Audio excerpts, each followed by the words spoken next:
take a little Debbie in my lunchbox every day, but I don't like it when a big dinosaur eats it. Maybe Mom should pack too. Little Debbie, America's #1 snack cake.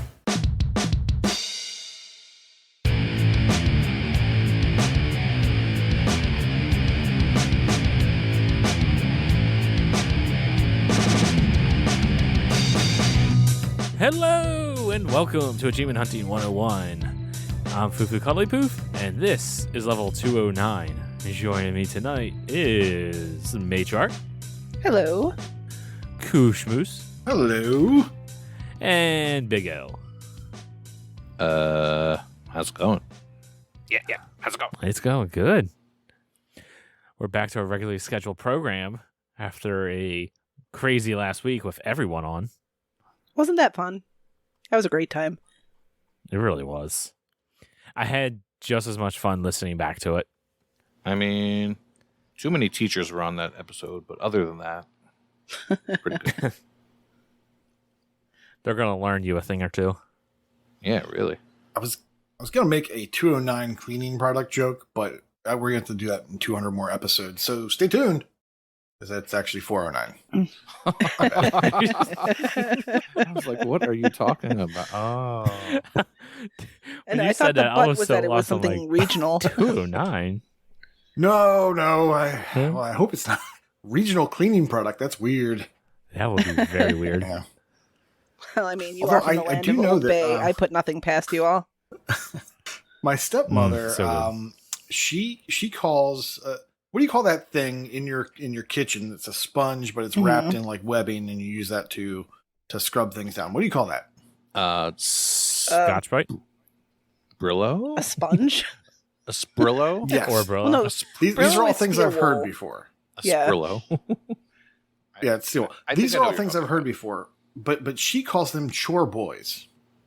Ooh, I have never heard that before. What? It's called a chore boy. So out in Minnesota, Chore boy scrubber. yeah, it's a chore boy. We're going to have Chore to ask boy. our Minnesota quota in the Discord. Choreboyscrubbers.com. Yeah. Is this going to be an episode for a Google image search Shore Boys? Well, That is not going Sure. to turn out well. You'll image search cream pie, but you want to search chore boy. Hey, what's wrong with a good old cream pie? Chore boy And moving on. is a brand name, though. It's I think- not, Oh, is that what it is? it's not a Okay, derivative. so it's like a clean- brand name. Oh. Oh, okay. Well, that So it ruins is the a fun. regional brand. There you go. But I think this is. I think we're building up some good content for a hashtag secret word episode right here. So much fun. And that was a while. Yeah. No, we haven't. Have 50 people just typing cream pies into the Discord. What could go wrong? Can we stop saying Hashtag that? chore I can boy. No longer. Yeah, I mean, Chore Boys and cream pies. We got Yeah. the title. all right, Just so a video chore games. boy, nobody loves me. All right, yes. So let's get off of that into our topic of discussion. This question, this week, speaking of Minnesota. Hey, beat you to it. Damn. This one comes from Freemhole.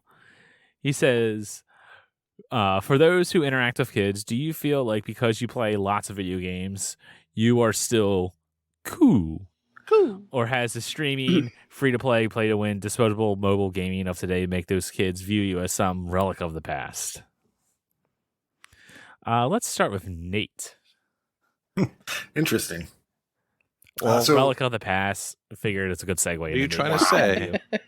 to say? Speaking of starting with me, let's start with Freem. And Freem answers his own question by saying, my son is almost 14 and daughter is 11. They watch an obscene amount of game streamers, namely Minecraft, Fortnite, Apex, Rocket League. They pretty much only play free-to-play games and look at my achievement hunting as some ridiculous venture. They're not wrong. Yeah. My daughter is just now 9, and she doesn't really have an opinion about my game playing. But she will come in and say, why are you playing this particular game?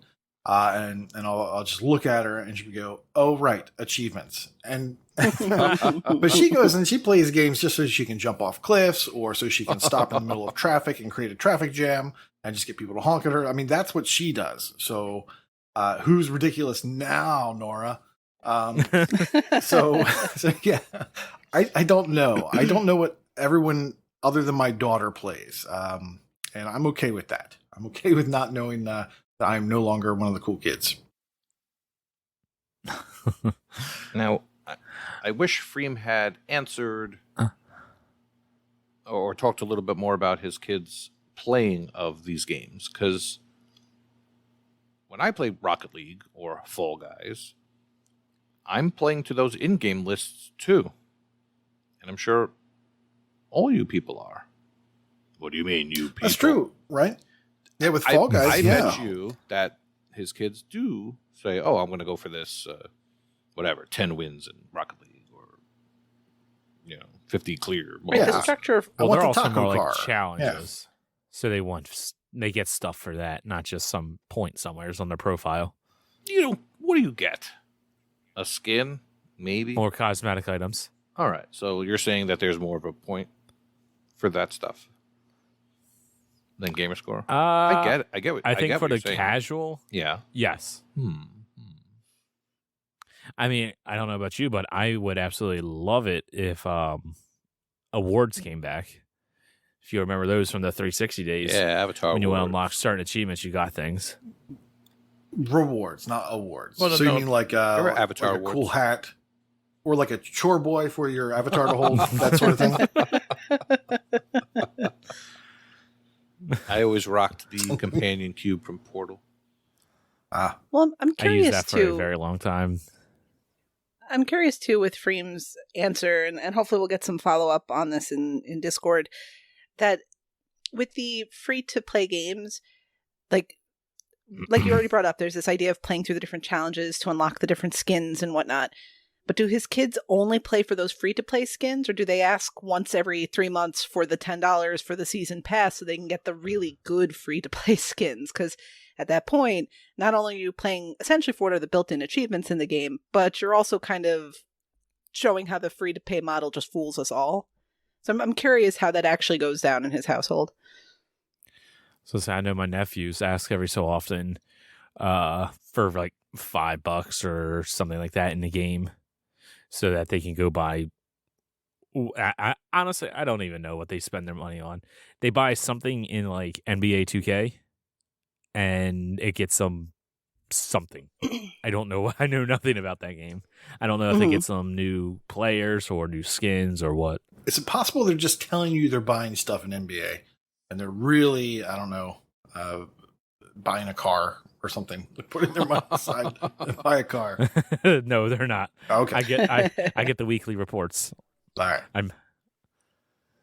The thing that boggles my mind is the streaming that they are watching instead of just playing the games.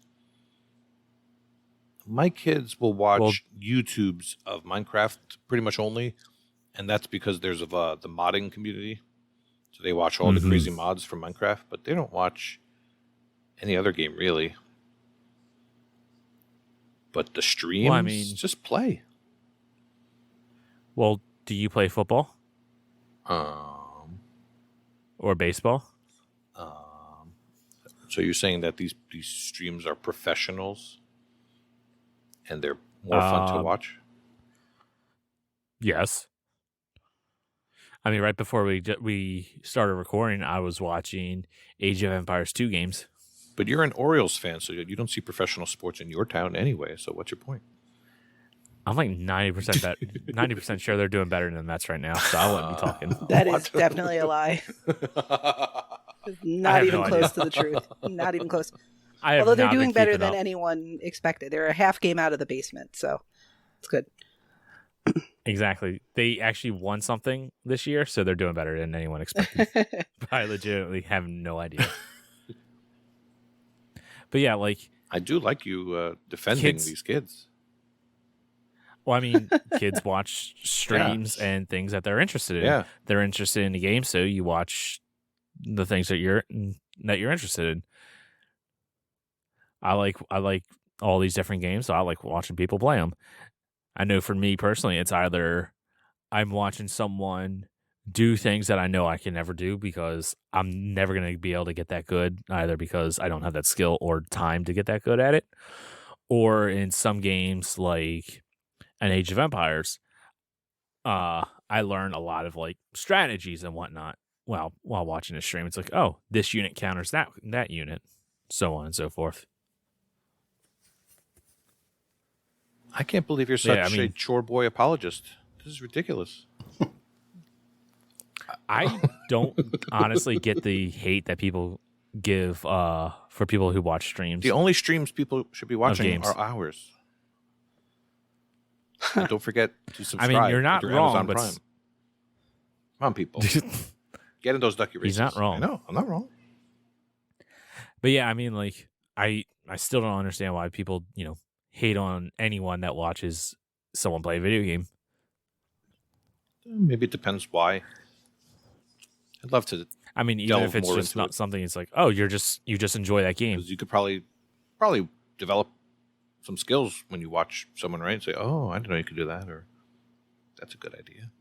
Yeah, I've That or definitely if you had that. just love a game, you watch it.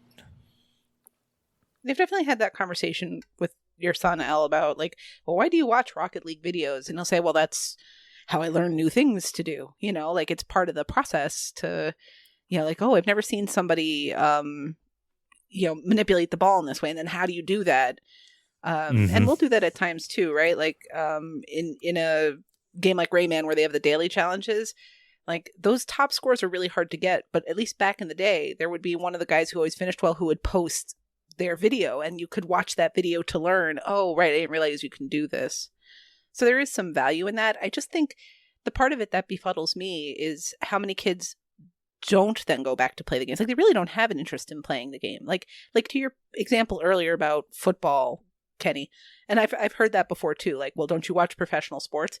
But like at least baseball, like I had an interest in playing baseball. Like I'm just not athletic, so I'm going to live vicariously through these people that can. I always had an interest in playing baseball and really understanding the game and the dynamics of it. I'm finding especially like the younger kids, more as they grow up, they really don't have that much interest. Like I actually had a conversation with my nephew like 2-3 days ago. My mom had got him a Fortnite shirt because he was super into Fortnite.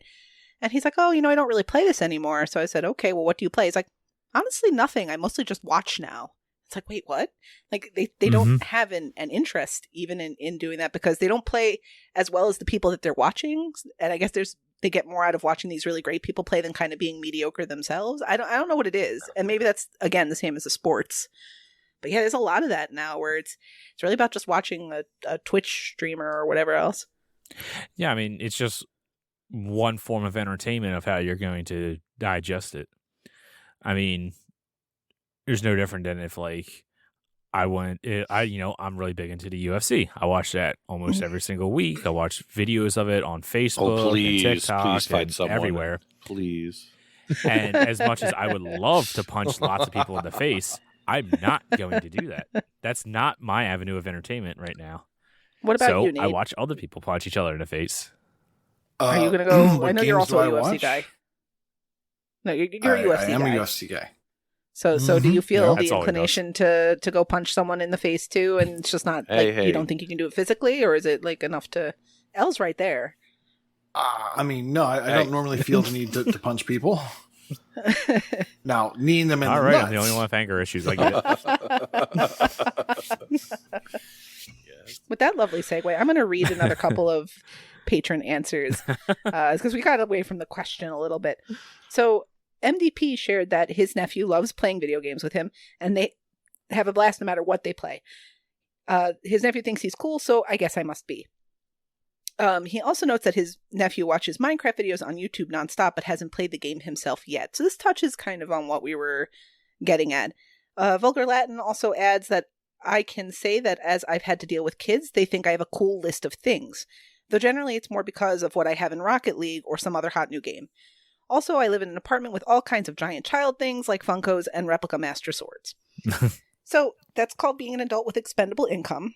And you're able to buy whatever crap you wanted to buy when you were a kid. Oh, I can't wait to get back to that. But anyways, I find for myself, it really depends on the age of the kid that's involved in the conversation. So I interact with kids and teens through my job. And there are times like this past weekend, I was working at a place and there's a kid wearing a Pokemon shirt. So I was just like, oh, cool, you're into Pokemon. And the first thing, this kid was maybe like 6 or 7, was this sort of shock, like, oh no, I don't know if this is cool or not. Like, if this is okay, like, and then I asked like, well, which one are you playing? Like, and just after 2 or 3 questions, this kid just thought it was the coolest thing that the library lady actually knew about video games.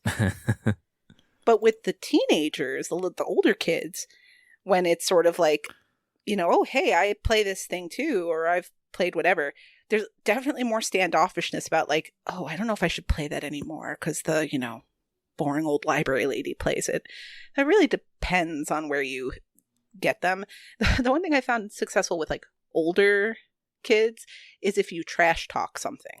So if you say like, I don't want to play a PlayStation because the controller is garbage. I said that once to a group of teenagers and they all thought this was the most awesome thing they ever heard an adult say. So, if yeah, like 2 of the kids actually got up and high-fived me and I was like, okay, but it's a manner of talking, right? And how you engage with your peers. So, I mean, I would say I've never been made to feel like a relic of the past, but some of that's also knowing your audience. I don't sit there and go, well, if you think that this game is great, you ought to try Mario Brothers 3 on the NES. Obviously, they don't care, and if they did care, they would engage in that. So, but I also don't ever really talk about like my achievement hunting, gamer score stuff. Like, it's come up in conversation every now and again. And the numbers that we deal with are so unfathomable to casual players that they just don't even process it. If you say you have a number over like 30,000, like, what? Is that all you do? It's like, no, I'm here at work. Like, clearly, that's not all I do. But yeah, I don't think, I wouldn't say necessarily that I feel like I'm quote unquote cool, because I'm not. But I feel like sometimes it gives me a little lead in to be able to talk and interact with the kids more easily than it would if I was just like the stranger behind the desk they're trying to ask questions to. Yeah, I can understand kind of from where you're coming. Yeah, I can kind of understand where you're coming from there. I mean, so I don't have a kid of my own that is of gaming age. Oliver's 1.5 years, so the only thing he wants to do with the controller is rip out the batteries and play with the button. And so he doesn't understand games, but I have my 2 nephews that are both at this point 16, and I think in the beginning they kind of thought it was cool, especially because like downstairs here, I have this cool game room. I got my TV hung up and all this nerdy stuff and a bunch of games, and like they would want to come down here and play.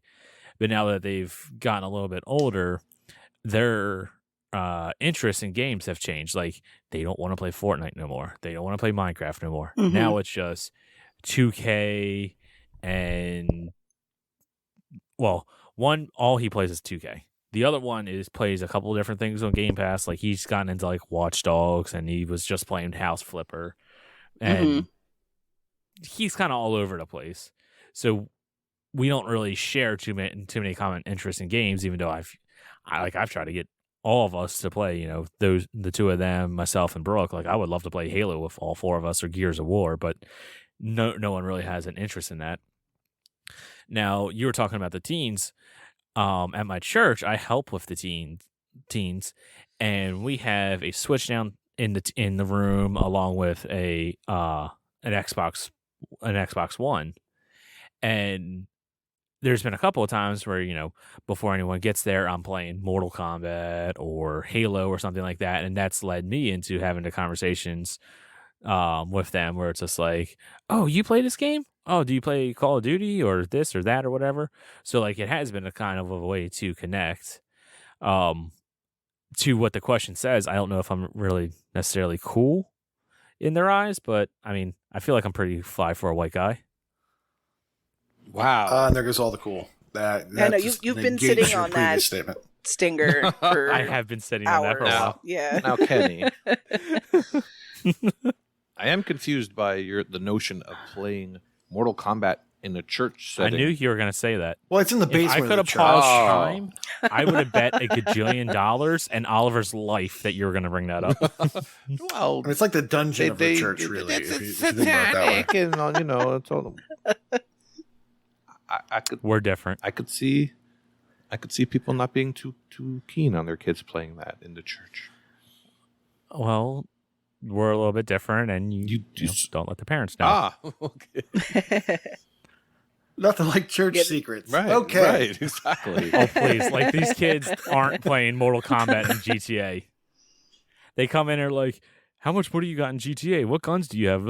It's like, all right, you all are playing GTA, so I'm pretty sure Mortal Kombat's fine. If well, right. There's Mortal knowing what they Kombat's where do draw the line, realistically. then, Confessions. yeah, like they're all playing Confessions. they're all playing Halo and Well, Halo's Warzone and rated GTA. teen. So Like it's shooting, right? But it's not. GTA is an extreme example, and like Mortal Kombat because of the Yeah. different blood filters and whatnot. Like Halo is Halo you can get away with. Like that's the rule where I work is it's got to be That is teen fair. rated. If it's a YA program, it has to be, you know, E10 or whatever the ratings are now. If it's the younger kids, so we can't use our budget or anything to get mature games. Like even if it was meant to be an adult gaming program, gaming programs are meant for YA or kids, and that's where that's allowed to go. Halo I could get, but I could not get a Grand Theft Auto or a Mortal Kombat game. yeah, and, like not all of them play it. Like some just go over and play the Switch and like play Smash Bros or whatever. And, you know, I Right. play with them, and they enjoy that. And you know, the kids that enjoy that enjoy you know me being able to play with them. And, you know, me telling them, it's like, oh, yeah, I've been playing these games for, like, as long as you've been alive. Which I've been having those moments quite often recently. It's just like, oh, wow. But anyway, patron response I'm going to read is from Lego Head. He says, it's easier if you don't care whether you are seen as cool or not. Amen to that. The boss loves playing any games with the Eurogang, but I'm pretty sure he doesn't think any of us are cool. Kids, in my experience, like to be seen as equals, whatever their age.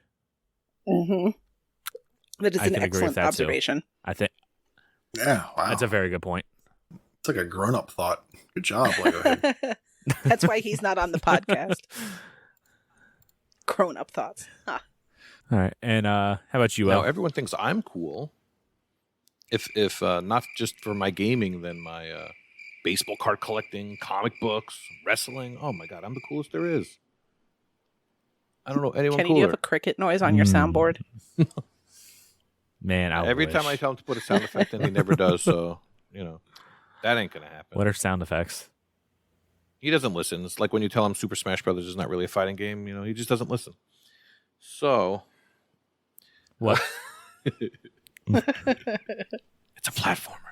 So It's a party game. It's a party fighting game. so my son, he's an interesting breed. So he knows about my achievements and stuff, and he'll occasionally help me with them. But then, if he's in a mood, he'll say, "Oh, you're just playing that for achievements," and then he'll start playing Pokemon and try to get every Pokemon in the Pokedex. So, therefore, I don't know. It's a little hypocritical sometimes, but It's all collecting. absolutely. All There's right, the achievements you're putting yourself through. And I think there was some, sorry to cut you off real quick, Al, but there was some other discussion about this idea of like, we could tell from the way we played probably when we were younger that achievement hunting was something that's going to suit us well, right? Like, I remember playing Metal Gear Solid and collecting all the dog tags. Like, I had to, or I didn't feel like I was playing the game right.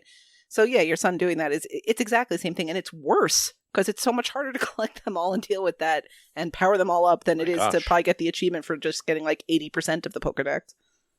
Yes. Yeah, and there's 1,000 of those little things. And there's about to be more in 4 months. Mm-hmm. Yes, but of course he thinks I'm very cool. So, some patron responses. We have Retstack, a.k.a. Catster. Depends on the game. I impressed the son of my sister's best friend by showing him Forza Horizon 5. And of course, when he and his brother were younger, they spent hours amusing themselves with my Wii U. Ooh, speaking of a relic, wow. And the games I had, so Right. they made me pretty cool, at least at the time. Yeah, for whatever reason, the Wii U just did not catch on. I thought it was pretty nifty. For a multitude of reasons. I thought it was pretty nifty. Playing Mario Maker It's and maybe the other maybe person. the only Nintendo system I don't own is the Wii U. It was very nifty. I Yeah. bought one solely for Mario Maker. Put about 10 hours And- into this stupid Did thing. you ever have a second player making the platforms for you as you play? How cool is that? I had no idea that was an option. Really? That's like the coolest thing. You could like just use the touchpad to draw platforms while the other person's jumping around. Yeah, I did not know that. And actually, speaking of streaming, for a long time there, I was very much into the Super Mario Maker, like YouTube presence and whatnot, and the streams and whatnot. And I watched a lot of the guys play that every single week. The Kaizo builds. And that's what made me want to buy the game because I'm like, this looks so cool. I want to try it. Then I realized I'm awful at Mario and I don't want to play this. Not surprising. Chewy, our resident Wookiee, said, I have never, nor will I ever be cool. Amen. However, my kids are young enough and stupid enough at the moment to think that I am. I'm confident this will not last, so I'm enjoying it while it does. Well, I will say that I think you are cool for the WWE creator wrestlers that you've been making of the community. I saw the one of Inigo Montoya. It was amazing. And then it was one of Elroy with the guns. And there was one with me looking like a troll. Well, that one wasn't so good. But there was a lot of good ones. Not a troll. Damn it. I have good points. Well, I think we touched enough on this topic. Freem, that was a good one. It's definitely interesting to see what the next generation of kids is playing. As we go on, I have some thoughts about how our gaming is changing also. How gaming is just, You go on ahead, Kenny. Bring it on home. Yeah, gaming as a whole is changing very, very much. Definitely. But yeah, thanks for a question, Freem. That was fun to talk about. Let's get into the game showcase. I'll go first since I'm first in order. So I've been playing a game that has been getting a lot of hype. It's really, really big in Game Pass right now. It was super big on Steam. There was a lot of streamers streaming it and whatnot. And a lot of people seem to love it. And it is Power Washing Simulator. And I'll be quite honest, I kind of hate it. All right. Okay, go ahead. Okay, yeah, let's hear. I like this take. Go ahead. Yeah. See, I know that was completely surprising for all three of you and probably everyone listening. I'd love to hear this. But yeah, I don't like the game. That's why I started with that. Real quick, if you don't know what this game is and you can't figure out what this game is from the title, it is a simulation game all about power washing. And you have different areas or vehicles or objects or what have you that you have to completely get clean. And like if you go into career mode and you have a job, and the first job is the van, you have to sit there and power wash the van, get all the dirt. And when I say all the dirt, I mean all of the dirt off of it before you can get 5 stars and continue on with the next job. I mean, technically you can continue at any point because as you clean certain parts of the vehicle or backyard or whatever it is the job is, you earn money, but you don't get your full paycheck until you completely clean every single spot. But yeah, so I started playing this game. Everyone was talking about it. It's like I said, it's a simulation game. That is totally up my alley. I love my simulation games. I started off Power Wash the Van. Then I moved on to, I don't know what it was called, but it was basically like the backyard where it has like the shed and the birdhouse and whatnot. And then I got to the third job, which was the bungalow, I believe is what they called it. And then I was power washing for about 5 minutes in that. And then I said I had enough and I uninstalled the game after what TA says is 2 hours. This game to me is wildly tedious. It is actually not as zen as I thought it was going to be. Like, I enjoy power washing in real life. Like, it's not like I hate doing that. It's just when I put it into a game, I find it wildly tedious. I don't find the game to be relaxing like a lot of people talk about it being. it's just, I just find it more annoying because it's, oh, here I have this area, and then there's like one little speck of dirt somewhere that you have to try to find, and you can't find it. And like, yes, I know you can press right on the D-pad and it lights up where the dirt is, but sometimes it's still not the easiest to see. And if I could just toggle it, it would be so much better instead of have to constantly sit there and press it so it doesn't keep flashing. Yeah, I don't like the game. Like I said, I find it tedious, and the UI in the game is even worse. Trying to navigate around the map because they did not port it for a controller. It has the mouse that you move around the screen, like it is on the computer. I'm just amazed at how wrong you are. Oh, I know I'm about to get a lot of hate when this drops. Wow. You go first, Nate. Yeah, this game is great. I don't know. Let's just rewind and delete everything Kenny said. No, it's really surprising to me. Now I wasn't sure. It is. I wasn't sure if I was going to like it or not either. But I decided to just jump in. I didn't try it on alt tag. I put it on my tag, and it even popped pretty early. And I was like, oh, okay, well, here we go.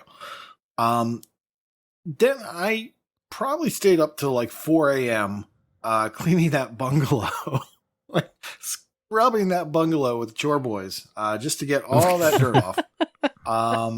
Because I just couldn't stop. It was like, oh, okay, I'll do this railing and then I'll go to bed. Well, no, because as soon as you're done the railing, there's that post right there. And that post, well, he's a dirty boy. So you just want to hose that thing down. So you start hosing that down. You're like, oh, well, I don't want to do the gutters, but look at that wall over there next to this dirty wall juxtaposition next to this super clean wall. Like, I can't leave the bungalow like that overnight. Like this. So you just, I find it hard to stop anywhere in the middle of a level, and the levels do take a long time. Like that bungalow took a long time to do. And all I think that's it. Mm-hmm. I think that's my hang up. It just takes so freaking long. So here's the thing. I played the game for 2 hours and I completed 2 jobs. But it saves your progress. So you can walk away and you can come back and you can clean up that bungalow the next day, and like the owner won't care one bit. Like, no, you actually can't. Like you just were saying, you can't just leave that dirty. You have to keep going. Yes. Okay, yeah. So yeah.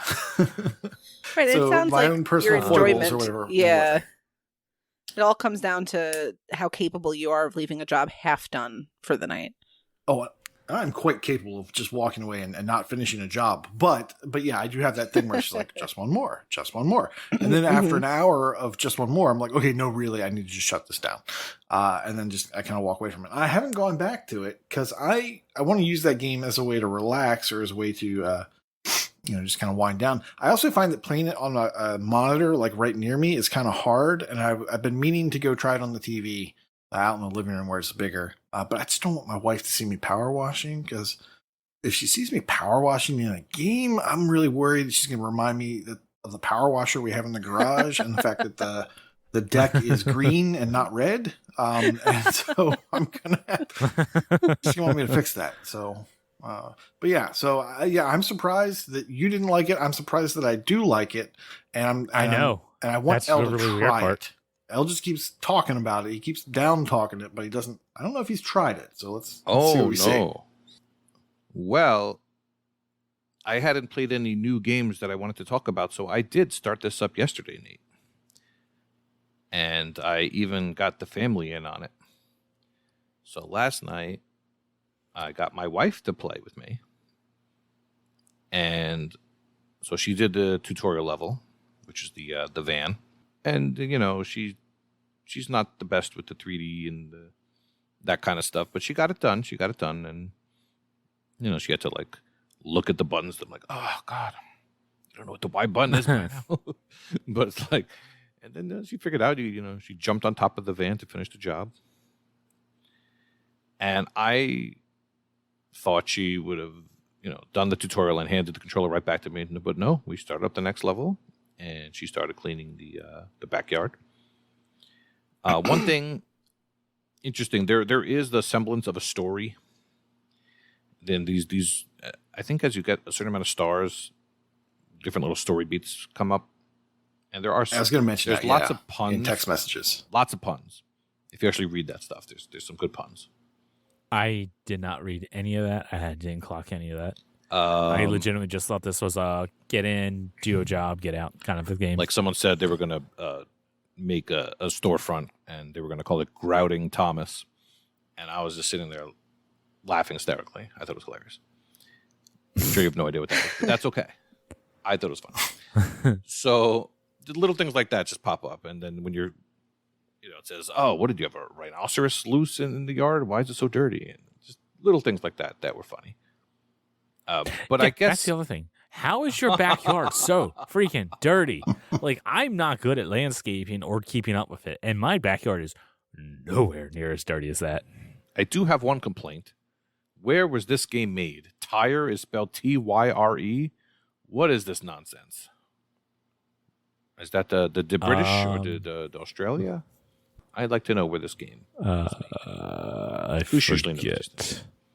Yeah, I'm not sure. But I thought I saw color with a U. So Oh boy, at one point, uninstalling it too.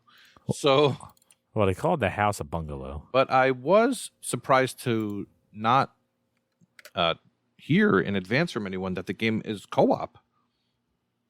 But strangely, there's no local co-op. It's only online co-op, as far as I saw. So Weird. the story mode could be 2 players, and then there's free play with up to 6 players, which I thought was interesting also. So my wife played, and then she handed the controller to me finally. I started the second level, and she's even said to me, like, you'll do better with this because you're good with the controller. And maybe there have been other games like this, but to me, it really felt like a first-person shooter. It was really weird. Oh, it's very much like a first-person Like it shooter. controls beautifully. Luckily, we figured out if you hit the left on the D-pad, the water stays on. And Yeah, that was a very nice thing I found. Yeah. But I'm like, oh, what is it? It made it less annoying. So I assume once you get money, you buy upgrades, and it makes things easier to clean. We didn't get that far. You can get different nozzles. You can get different wands that will make it better at like a distance, or better for close up. And then eventually, you can buy a more powerful unit. I think there's like 2 or 3 more powerful units. And I'm hoping that those make cleaning bigger areas faster. They were expensive. That's my hope. Oh yeah. Well, by the time you're done like that bungalow, I went on to the next level. The next level, well, it's a fountain, and it's a very detailed fountain, and that's the one where I was just like, okay, I'm just gonna do Yes. I'm gonna do 1/8 of this fountain, and then I'm gonna go to bed. And I'm like, okay, well, no, I can't leave this outer ring dirty, so I'm gonna finish this outer ring, but I'm not gonna do the gnomes. Oh, I actually did a gnome. I guess I'm doing all the gnomes. And by the time I've been about a quarter of the way through that one, I have enough money. I think I'm going to go buy the next unit and see if that helps. See, and that right there, to me, that hook was there, but it was more tedious and annoying for me than it was fun. And this is coming from the guy, once again, that likes the simulation and management games. I was up till like 2:30 in the morning last night, completely rebuilding my farm and Farm Together to make it more efficient. I enjoy these kind of things. Power Wash Simulator just does not do it for me. And I thought for sure it would. I thought for sure this was going to be a game that I was going to be completely addicted to. Especially seeing how a bunch of people in the Discord and whatnot There's that are in love with screenshot. this. There's that screenshot in the Discord of the person that did 50% of the subway by going and just doing a half. Like literally, so you're looking at the subway as if you're standing there waiting for a train. And like the left half of everything you're looking at is dirty, and the right half of everything you're looking at is spotless. And that to me, I was just like, oh crap, I need to go play that game again. So I just want to start on the other side. I like the game. I'm not going to like rush to finish it, but I am going to be chipping away at it. Yeah, most people just say it's just satisfying. That's the word I hear. It's just strangely satisfying just to turn something dirty into something so clean. Where does the dirt go anyway? Similar. When you're spraying it down, it just disappears. I'm not sure what the cleaning solvents are for. Like I bought them, but I guess The they soap? help later, like when things like stick. Yeah, like when I guess things stick to stone or whatever, and then like one of the things you can do is like decrease the nozzle size, and that will give more power. So like if you notice when you're washing something, it takes like 2 or 3 passes. Like decrease the nozzle size, and then you only have to do 1 pass. So maybe it gets to a point where not only do you have to do that, but you have to use soap, and like maybe that makes a difference. But I haven't really had to use soap yet. I was gonna say I bought some soap thinking that would help, and it did not help. It doesn't seem like it I did think some of the anything. surfaces tell you what you're supposed to use on it. It'll say like stone or like you said or something. Yeah, I got like one of the multi-purpose ones, and it's like, or multi-cleaner, yeah, multi-purpose ones, and it seemed like it just did nothing. All right. So anyway, today I gave the controller to my son. So the first thing he says is, "Ugh, the sensitivity on this is terrible." So he immediately pauses it, turns the sensitivity all the way up. He's like, "All right, this is better now." You turned it up? I turned it down. Really? I turned it down because it was like, it was hard to like, if you're trying to do the turned it challenges all where the it's way like, up. okay, complete this. Yeah, I turned it down because I wanted Really? to be able to not find- have it like swing wildly. Yeah, as I I was said trying that to him. It's like, no, Dad, precision. you just press it slightly like this. So Weird. that's what he did. And yeah, he was enjoying it because he's always liked games where you always get the feeling of making progress. That's always been his thing. Mm-hmm. So you can see the little graph of each little individual section. You see that going down, and then you hear a ding, another satisfying sound that you hear for getting something done, and you get money, and you see the percentage going up. So it's just all of these little things that are just preying on your sensibilities. Yeah, I mean, for the most part, this should be a satisfying game, but for me, it's just not. I just find it tedious, and I might try it again later on. Maybe, but as of right now, Get it? I don't install that sucker. Well, knowing that it has co-op, maybe you get download it on I don't know, a second Xbox or a computer and play with Brooke. See what happens. Honestly, if I were to play in co-op, I probably wouldn't hate it as much because it really is one of the things that I didn't like is while I was cleaning the backyard, I look at the clock. I'm like, it's been like an hour and a half. I feel like I've done nothing. Like I legitimately felt like playing this game, I am wasting my life. And I don't usually feel that about games. Like if I were to play an hour and a half of Halo or Chorus or insert game title here, it's time well spent. I was relaxing. I was enjoying myself. This game, I legitimately feel like I'm wasting my time. Wow. But yeah, I am. if you guys look in our I was going to say, real quick, if yeah. you guys look in our group chat in Discord, there is one good screenshot I got from the game that I enjoyed. Whoa, put that hose away. Hey. I'll have to share that in the Discord Yeah, when that's this got- episode I drops. I will, I might have to go back to doing your famous screens. That go I with will the, not say podcast what release. that says. It is inappropriate. Put that nozzle away, Kenny. Yeah. What I was going to say is I But, am curious to play it co-op also, of course, just to see what tracks for who and what counts for everybody and stuff like that. Yeah, I was curious about that too. I wonder And- if everyone gets credit for completing the job. And I did not look at the achievement list. I just got the initial achievement for finishing the first thing. So I imagine Koosh knows more about that kind of stuff. I didn't look. Oh yeah.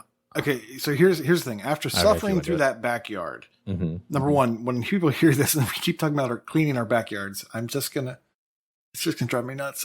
But as I completed the backyard, I realized I didn't do the achievement associated with that level, which is to clean the stones first. So the walk stones first. Oh, There's 12 of them. stepping stones. Okay. So you have to clean those first, and then you can start cleaning the rest of the backyard, and you'll get an achievement. Oh no! Just like with the bungalow, it's in the bungalow. So you have to do wait. the gutters last. So if you didn't So, do that, what happened?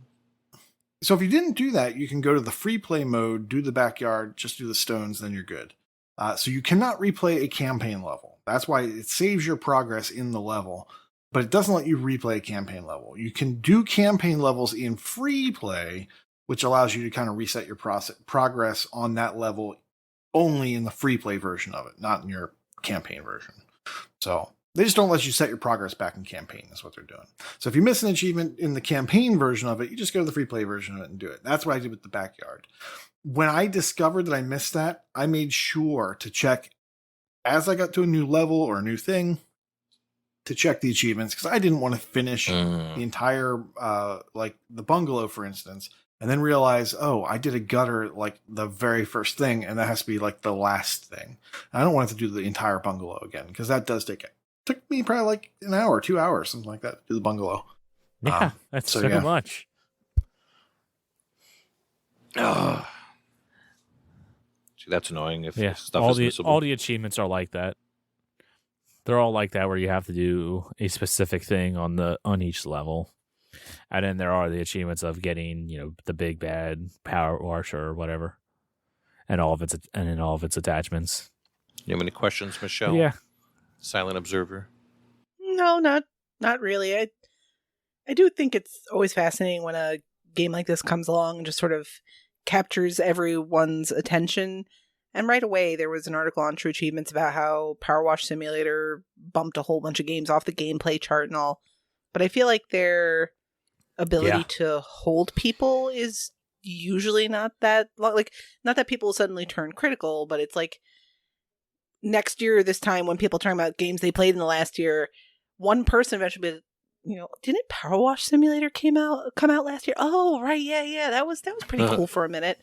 So I find that part. I think that's kind of how Power Wash Simulator will eventually be viewed.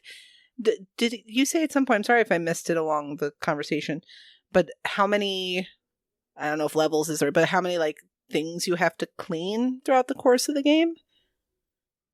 No, I don't think any of us talked about that. I didn't even look into that to see how much there was. Yeah. Okay. I mean, it's a finite going by the amount, achievement right? list, there's probably 25, 30 levels. Really? Okay. I mean, that's just looking at the achievement list, quickly scanning it, because there's 40 achievements total. And like I said, there's a couple of achievements for doing this, doing that. That's not level specific, but then it seems like every level has a level specific achievement. A level doesn't mean backyard. A level could also be like a dirt bike, and there's an achievement for doing that in 3 minutes, or doing Okay. Yeah. So like that one is not a 2-hour job; it's a 3-minute job. So it varies. Okay. It definitely seems completable. Almost 1,000 people have it done. Most people voted for the 40 to 50 range. That's so much. With some in the 60 to 80, but a lot of people also voted for like 20 to 25 or 30 to 35. So I think I had Who also knows? You're read looking something. around 40. Yeah, I think I'd also read something along the way too, because bearing in mind this is a Game Pass game, right? It's only a guess. Yeah. But I would hazard that if it wasn't a Game Pass game, we wouldn't be talking about it this week, right? absolutely. Oh, And 100%. so, Yeah. There's no way I would have bought that. Yeah. right. Yeah, no so way I would have bought it. I think I saw something this week in passing that the development team, I believe it was for Power Wash Simulator, was actually like, had mentioned like what a great process it was to work with Game Pass and get the game on Game Pass and get it this kind of exposure. So that's another sort of takeaway that really isn't about the game itself, but this whole idea of here's this fairly niche idea, something that some people are going to try because they're going to try everything or they're chasing a leaderboard, but how this made the game explode amongst a particular base of gamers, and that the developers' experience was so positive and they're sharing that positive experience, which hopefully has a trickle-down effect to other things down the line that may be in consideration for a Game Pass. So all that's pretty cool. And I think I'll wind up trying it at some point, but it's just, I didn't download it or get around to it at this. If I had thought about it earlier in the week, knowing that you guys had all played it, I probably would have just played it so that we could have just spoken about this solely for the showcase. So I apologize I didn't prepare, guys, but it just wasn't on my radar. And Kenny, you're definitely the only person I've seen that's been like outright negative. Oh, I know the I'm game. the only one. I very much know that I'm the only one. But yeah. But speaking to your point of the developers loving or getting all the attention on this, there's 76,000 tracked gamers on TA for this game. Yeah, and crazy. it's a $25 game, which I personally don't I will give them credit for what the game is. I don't think $25 is unreasonable price. Like, it's good for what it is. I just don't like what it is. But yeah, $25. If this wasn't Game Pass, I would be shocked if it made it into 10,000 tracked gamers. Mm-hmm. Well, Like, it would, it would have got up in there once we hit a sale and went down to $10 or whatever. But being in Game Pass, it's like, yeah, sure, why not try it? Right, not that it's a fair comparison because they're different game types, but it looks like the developer, Future Lab, has released 2 other games onto Xbox. One is Velocity 2X, and one is Peaky Blinders Mastermind, which I have to admit I haven't heard of them, but both of them have between 1 and 2,000 track gamers, and that's it. So it's not like they had this kind of huge pedigree and following from their previous releases. It's just the power of getting the game onto that service. That's crazy. 3 games in completely different genres. I played Velocity 2X, and it's a fun little game, but it's not a power washing sim, that's for sure. And Peaky Blinders, I believe, is like a management kind of XCOM style. Yeah, strategy, real-time stealth game. Yeah, interesting. That's fun. That's fun to see a versatile developer. Wow. Yeah, that's completely different. That's interesting. Yeah, and all 3 games are published by different publishers as well. One's Curve, one's Sierra, and this is Square Enix Collective, I believe. So they're getting their stuff out there, but this is far and away the biggest success for them. So good for them. They have figured out how just what a change this can do for the development of their games in the future too, because certainly the income stream they have now to develop something further has been changed substantially as well. Oh, 100%. But one quick thing to note before you move on. There's a article on TA about how to play co-op multiplayer. So apparently it's a little convoluted. That there's no matchmaking in the game. You could play with friends only, and if you're playing via crossplay, you have to use a room code. So that's but just found that interesting. They have to be on your friends. I mean, I guess that kind of makes sense. Being a smaller developer, maybe just don't have the resources in order to make a matchmaking and get it working properly and all that. Would you want to play this game with strangers? Yeah, you sit there and let them do it all. Like you're cleaning, and then like some guys over there drawing things on the side of the shed. Mm-hmm. That'd be kind of weird. No one writes anything mean about dirt, me, right? Oh, like you grief can only, someone. take the dirt away, right? Then Kenny would like this game, right? If you did grief. Oh, I would definitely like it. Well, I mean, technically I could. If I know you're going for an achievement, I just go clean the thing that you're not supposed to clean or something like that. It'd be funny if it's like Secret Hitler, and they're like, there's 6 power washers, but one has mud in his pack. That sort of thing. Pretty crazy. That actually does sound more enjoyable. Kenny. All right. But yeah, let's continue on to another game that doesn't sound good. Nate, what game How have you did I been know playing? you were coming to me? I hate Peppa Pig. I had no idea that we were going to take that long on Power Wash Sim because I had prepared like a thesis on this amazing game that is My Friend Peppa Pig. God. So we mentioned it earlier. I think Elle was aghast when he said that Macca went out and bought this game ahead of Game Pass just so he could get the guide out. Oh my God. And wow, man, this is a $40 game, mind you. I'm going to talk about My Friend Peppa Pig. Like 200 Canadian where he is. The game time that I had to complete was 1 hour and 10, and I kind of had to do this one area over again because I didn't pay attention to the achievements at the beginning. And man, you should, because this game is not fun. I told you that. If you're a kid, maybe. If you're learning, okay, what does this controller do? Okay, what does the A button do? Well, guess what, kid? You're going to get really good at the A button because that's all the game is. You're going to walk over here, you're going to press the A button, and you're going to press the A button again some more. And then you're going to go over here and you're going to press the A button and just the A button. So, and then maybe you'll go pick up some sticks using the A button. And then you'll go back and you'll turn them in with the A button. So that's all you do in this game. It reminded me of one of those websites that you go to and to get like the $5 coupon, and you have to like just go there and like look for the word or the thing that's hidden at the bottom of the page, and you know it's somewhere on this site, but you have to click through the different pages to get to the thing. And that's what it reminded me of. It reminded me of like a brochure website. And sounds awful. Yeah, it was not great. You could jump in mud, so you can walk into a mud puddle, and you can press A to jump in the mud puddle. There's no achievement for that, I don't think. And you just keep doing that. So basically, you just have to know where to go to get to the next area to do the next little thing that you can't miss, because that's all the game is. So I was a little disappointed. I wanted a little more game to this thing, and it's just not there. So just go in knowing it's going to take you about an hour. I think one of the achievements has a little bit of RNG to it as to when you get invited to go to this one place.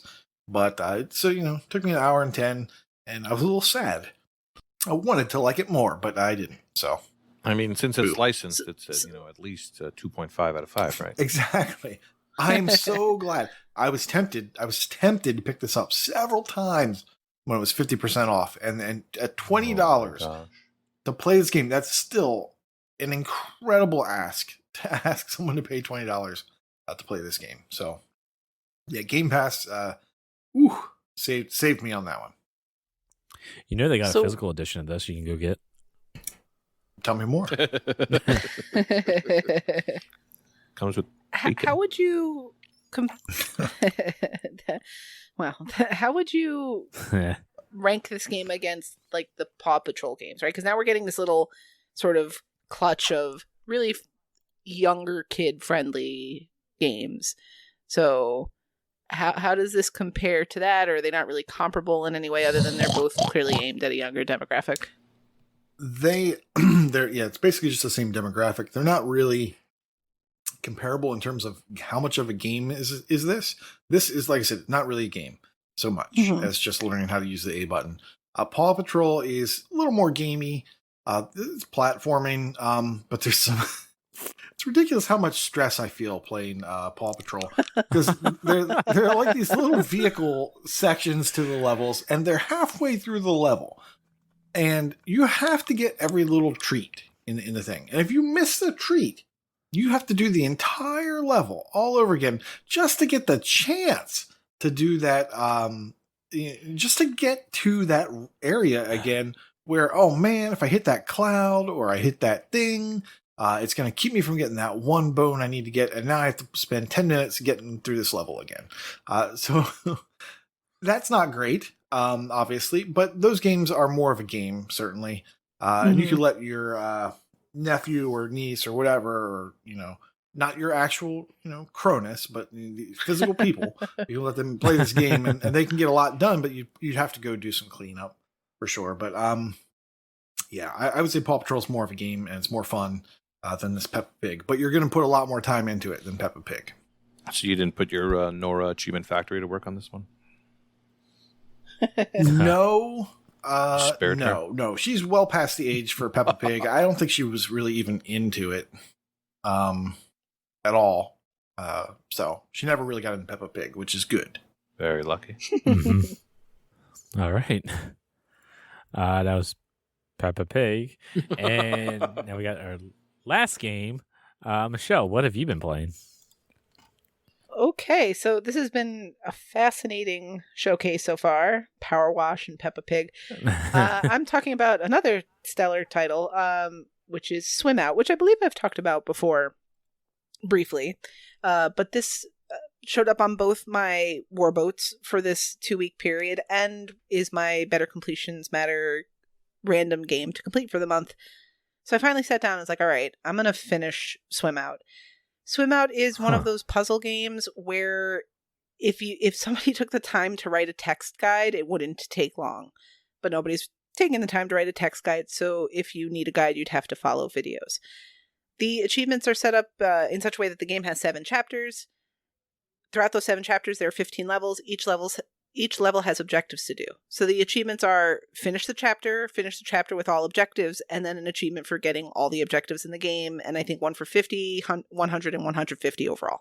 So it's a really simple, real basic list.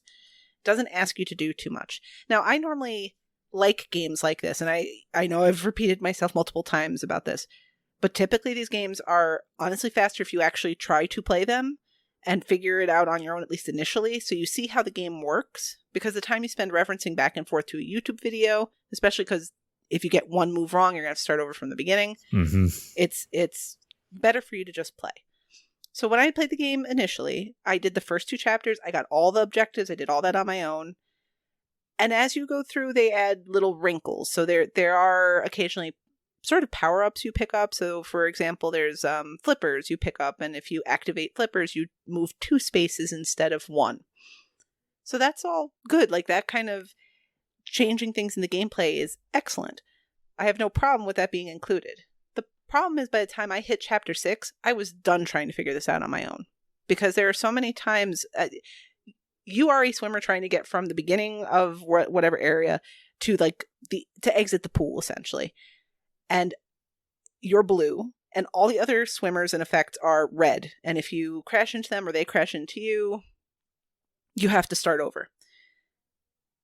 These later levels, sometimes the other swimmers, they move around. Sometimes they dive, and when they dive, they cause like waves. And if the waves hit you, you stop moving for 3 turns while everything else moves around you. Some of those later levels, you have to just keep going back and forth, like right, left, like 20 times to set up all the swimmers where you need them to be so you can finally complete the rest of the level. Dang. And I understand that's the design, but it's poor design because you can't back up 1 step. If you get hit by anything, you have to play the whole puzzle over again. And I don't remember if I tried to go 17 times back and forth or 20 times back and forth. So I'm just going to have to count again and hope that I get there. And I hit a point at the beginning of chapter 6 where it's like, I'm done. The hidden levels, Sangria's put up very good videos on it. I recommend if you choose to use a video, stick it on 0.75 speed so that you can keep up with it more easily. And it's a very easy game to complete if you do that, because it doesn't ask you to do anything other than complete all these objectives. So first few levels, the first 3 chapters, fine. Just try them on your own. Try them on your own until you get to a point where you feel frustrated. But those later levels, it's just too much of having to set the puzzle up. The game would be much, much better. Swim Out would be much, much better if there was a rewind 1 step button or a rewind 2 steps button. There's no achievement for doing them perfectly. I don't even think there's objectives for doing the levels perfectly, although some are in less than a certain number of moves. So it's really not hard. I just think the puzzle design in the last couple chapters gets a little bit too obtuse. But it's I think like a 4 to 5 hour completion. And if you like puzzle games and things like that, it's not a bad game. But I would definitely recommend a strategy guide. Very completable though, and no problem with getting achievements. Everything pops as you'd expect it to. I was watching the one clip of this game that's on TA, and it looks like an interesting puzzle game. It looks like it is kind of fun for a few levels, and then it just gets annoying, and you just kind of want to be done with it, which is kind of exactly what you said. And that's exactly what it is. And like I keep saying, if there was anything in the game that allowed you to not restart the whole puzzle, it would have benefited from that.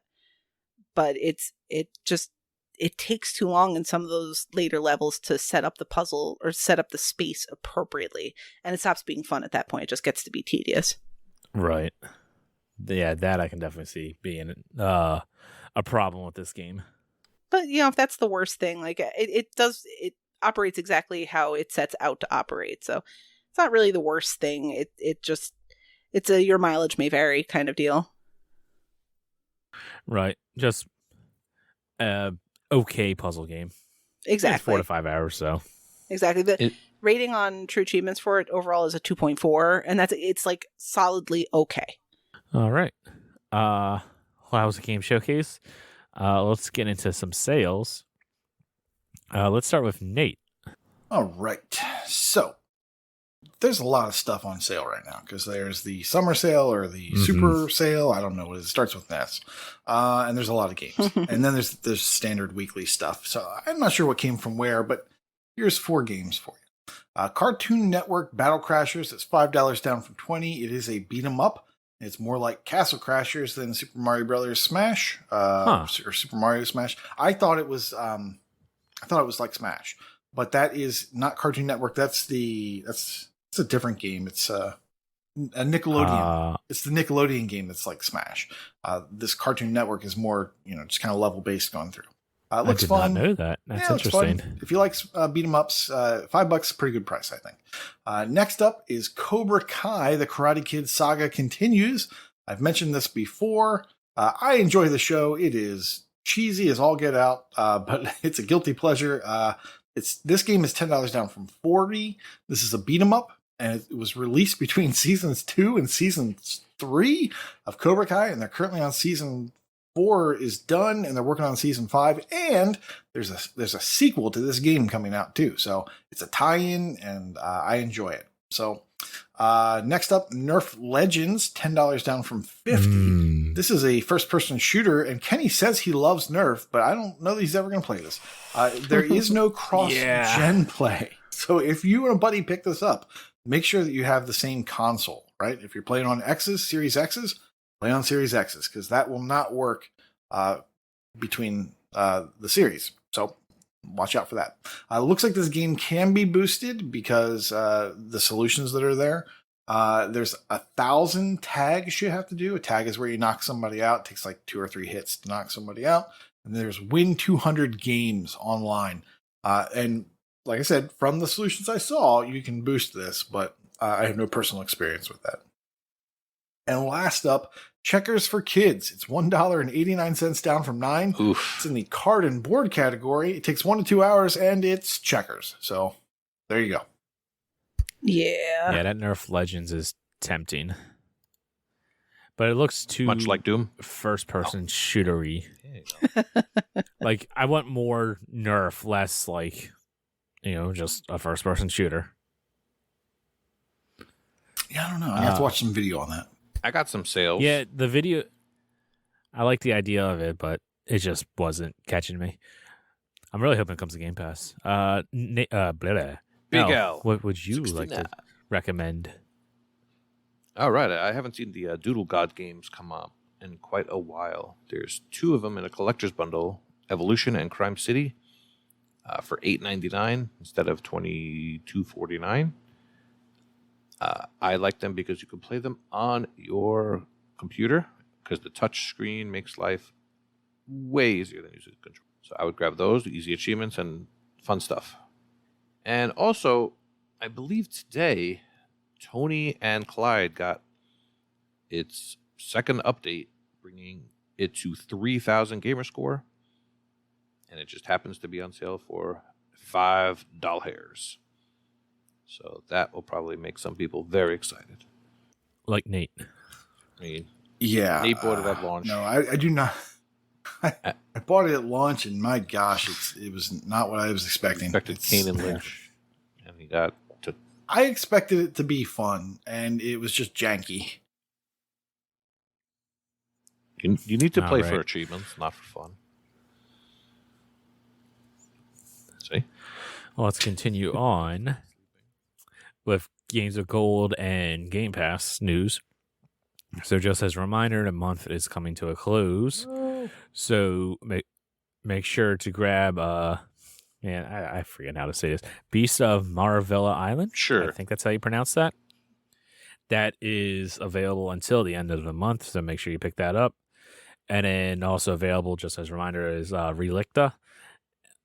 And then on the Xbox 360 side is Torchlight. There's no way it's Relicta. And Torchlight is also, available until the end of the month. So make sure you grab that. As for Game Pass, so we got a couple of games. Release, what's today's date? Now is As Dusk Falls, Ashes of the Singularity Escalation on the PC, Watch Dogs 2 on Cloud Console and PC, MotoGP 22, Cloud Console and PC, Torment Tides of Numenera on Cloud and Console, and then Inside is coming July 29th for the Cloud Console and PC. August 2nd, as as a perks, you get the Fall Guys coconut milk costume, which cool. August 4th is Turbo Golf Racing. The August 9th is 2 Point Campus. I cannot wait for that. August 23rd is Midnight Fight Express, and August 30th is Immortality. Good Pearl Jam song. Yeah. Yeah. I know As Dusk Falls, we're probably going to be playing that for our Thursday night group. I think, anyway. I'm intrigued by it. The co-op environment. I am too. I read something today that said that it's it's a review, so obviously reviews are opinions and who knows, but the review is basically like, it's an otherwise mediocre game, but the co-op elevates it to a whole other level. And I was like, oh man, that sounds good. So I'm looking forward for our Thursday group to give it a try and to report back here to see if we feel the same way. I mean, Just it's basically Okay. built-in simulplay, right? So you have to do your simulplay thing in the game, and like they want you to do it. Yeah. Well, I think, right, like Yeah. whatever people do, it impacts how the narrative is told. So I definitely am one of those folks when I play these games that I almost always just default to picking the quote unquote good path. And like frankly will have a hard time picking the not good paths. And That's so why I'm here.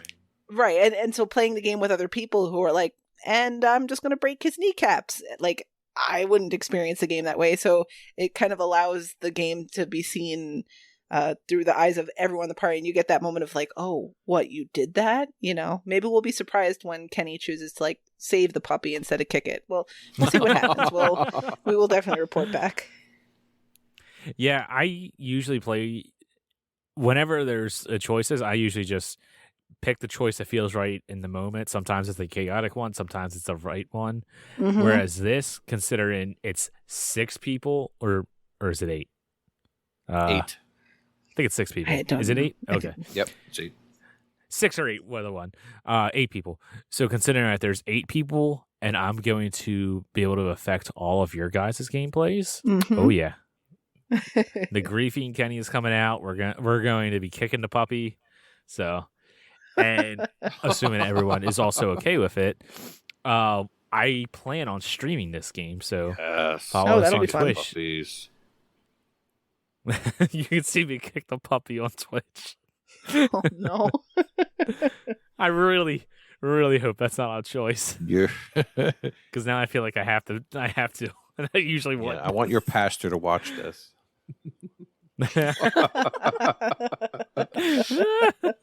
I want to watch it unfold. And Kenny was such a good But boy. What happened? but also, speaking of the end of the month where we're losing a couple games of gold, we're all losing a couple of Game Pass games.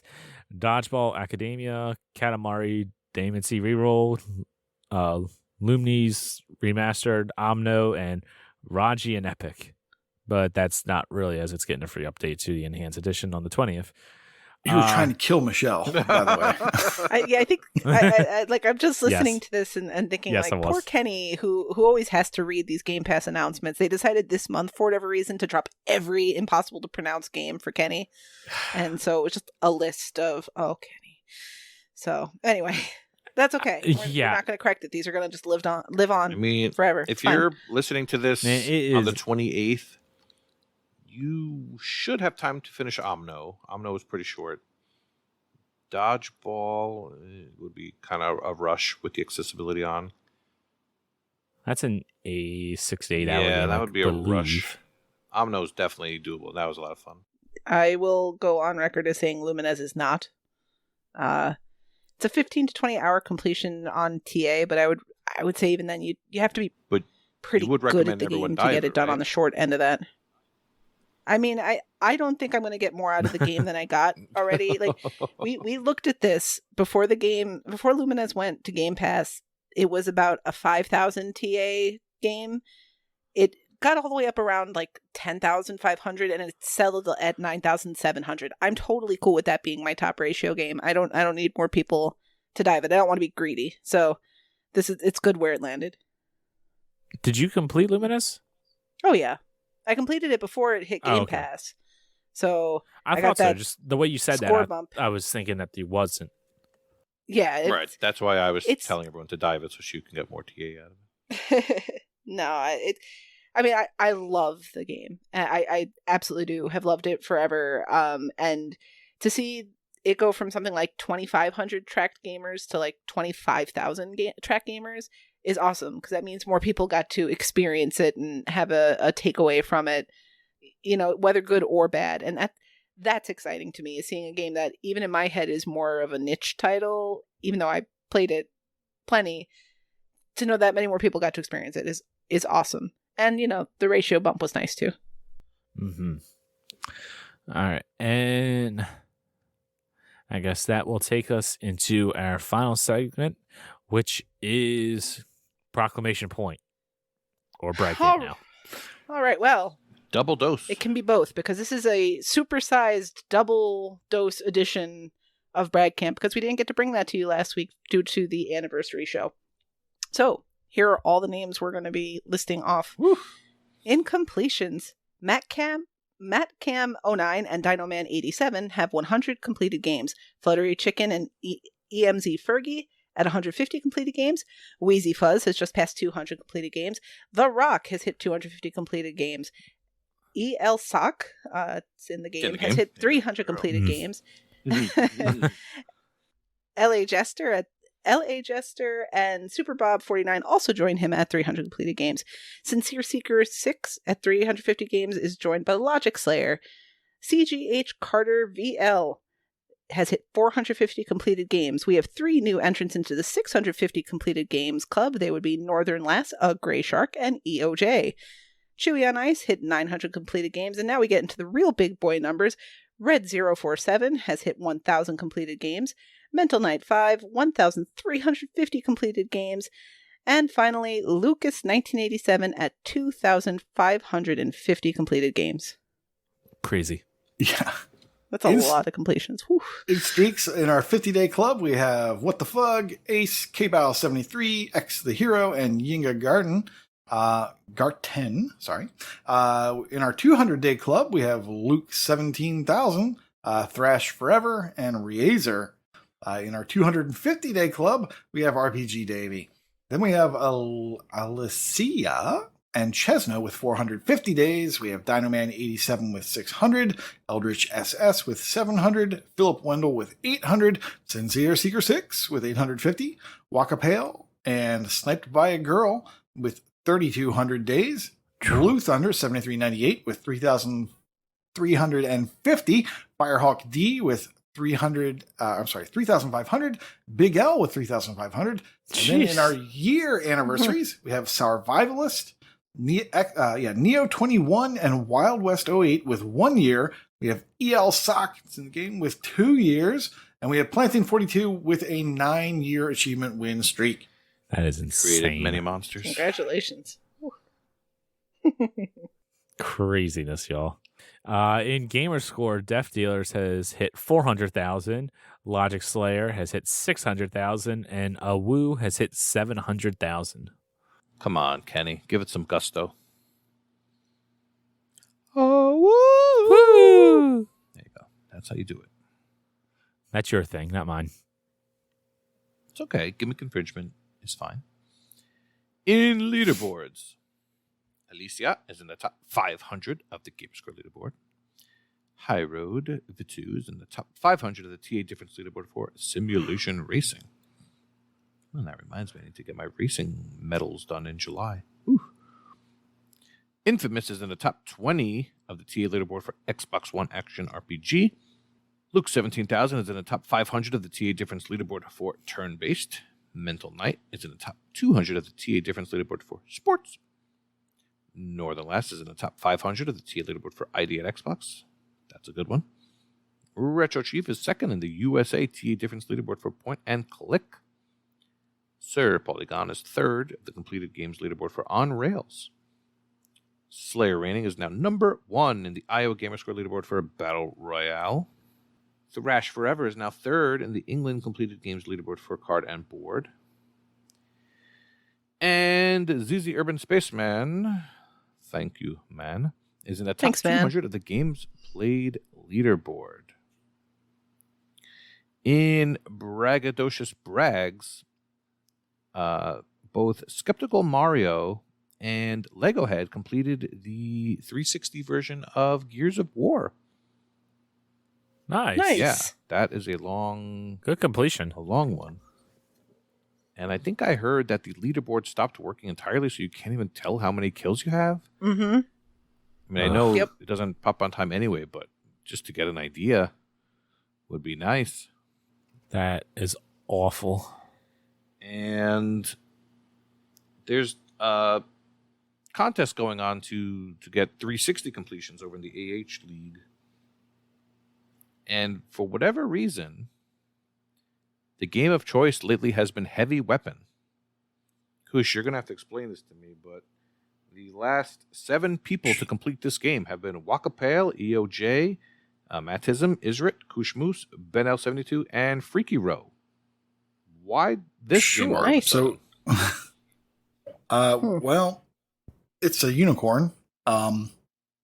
You get doesn't score. You get score in this game by completing 360 games that are non-backwards compatible, that are above a certain ratio, and then if you also have leveled up in previous of these RPG contest thingies, events on the Discord, then you get an even bigger multiplier. But this game is really good because it's non-backwards compatible. It's non-BC, so you have to play it on the 360. That's not true. That's not true at all. There are other games that are non-BC that have to be played on the 360. Yeah. This one's just really convenient because you can play it on the X1, but it's got a really good ratio, and it had a multiplayer achievement. So we had to get a bunch of people in anyway. So when that came across to everyone's intention, then they just went ahead and just knocked out the game. It kind of became a little point of pride. It was like, okay, well, yeah, we did this, but this achievement is really hard. You probably can't do it. And then it was just like, oh, I can do that. And then everyone just did it. So Is the survival 12-minute thing multiplayer? Did you do that one together? that we did in multiplayer. I think you can probably do it solo, but there's an achievement for playing, I think, in a group of 3 or 4, but then also just getting that 12-minute achievement in survivor mode is much easier with 4 people. So. And then there was that other thing where you change your resolution on your 360 to make fewer enemies appear or something? I heard something about that. I didn't do that, so I can't speak to that. Okay. 'Cause that I had never heard about before, and they said it's not cheating because it was built this way or something. It's like, I have never heard of that. Changing the resolution makes fewer enemies appear. Whoever figured that out. I think Waka mentioned it. I don't know where he saw that. All right. Might be on the forums for the game. Well, I am feeling left out.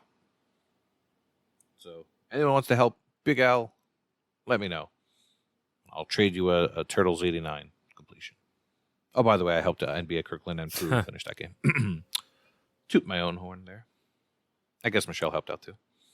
Yes, of course Michelle helped out. I love helping people I was complete that present. game. I like helping people Yeah, complete in that all game. fairness, that is definitely your game to help people with. I'm just there to soak up some enemy what you're kills, doing and now. that's it. You know what you're doing. And I'm excited. Right, it's Cowabunga been like Collection 70 got a people. release date now. August 30th? Something like that. And Mhm. that's going to be fun. Cowabunga. All right. Yeah. Wait, hold All on. right. I have to give Oh. Mario his pun, his due. Someone posted a screenshot today about Turtles games that they acquired. I think it was Noth. And someone said, I can't believe how many Turtles games there are. And Mario said, yeah, there's a real cow abundance of them lately. And it was really good. I thought it was good fun. I thought it was good fun. Mario is good at that. His I brain thought it just was good. thinks of puns immediately. Yeah. Kenny's brain just turned off. My brain has been turned off, man. It's late. I am so All tired. right, bring us home, big boy. I mean, All right, yeah. So you can catch us on all the places. Be sure to follow And subscribe to us on Twitch, twitch.tv/age101. Get that free Amazon Primes. You can send us some Twitter tweets on the Twitter at Achievements101. Discord, that's the most important one. Discord.io/age101. You can get in with all these contests, be a part of the community. Everyone hangs out there. Discord is probably the best thing that we've done through this podcasting adventure. Aside from the patreon.com/achievementhunty101. If you are able, we do greatly appreciate those that support us and donate to us to keep this thing afloat and keep it going. And it also helps keep the prizes for all the contests that we do going. And then last but not least, YouTube, subscribe to us there. Achievement Hunting 101, when we do live shows or reviews or whatever, they get put up there. Or if you're just one of those oddballs that decides to listen to podcasts on YouTube, I know there's at least 4 of you out there. You can listen to the podcast there when it goes up. But yeah, with that, class is dismissed. See y'all next week. Bye. So long.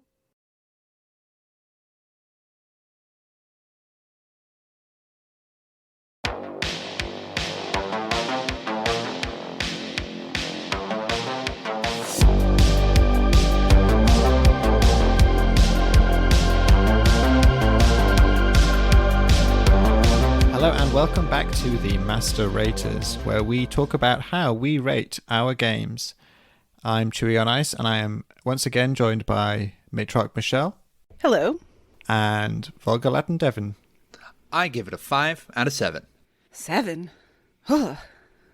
Now, this is episode 3 of the Master Raters, but we're not talking about 3-star games, confusingly. We're talking about our 1.5 games. Yes, we started at the very bottom, 0.5, the aggressively bad, obnoxiously bad. Then we moved into the 1-star games, which were just pretty damn bad.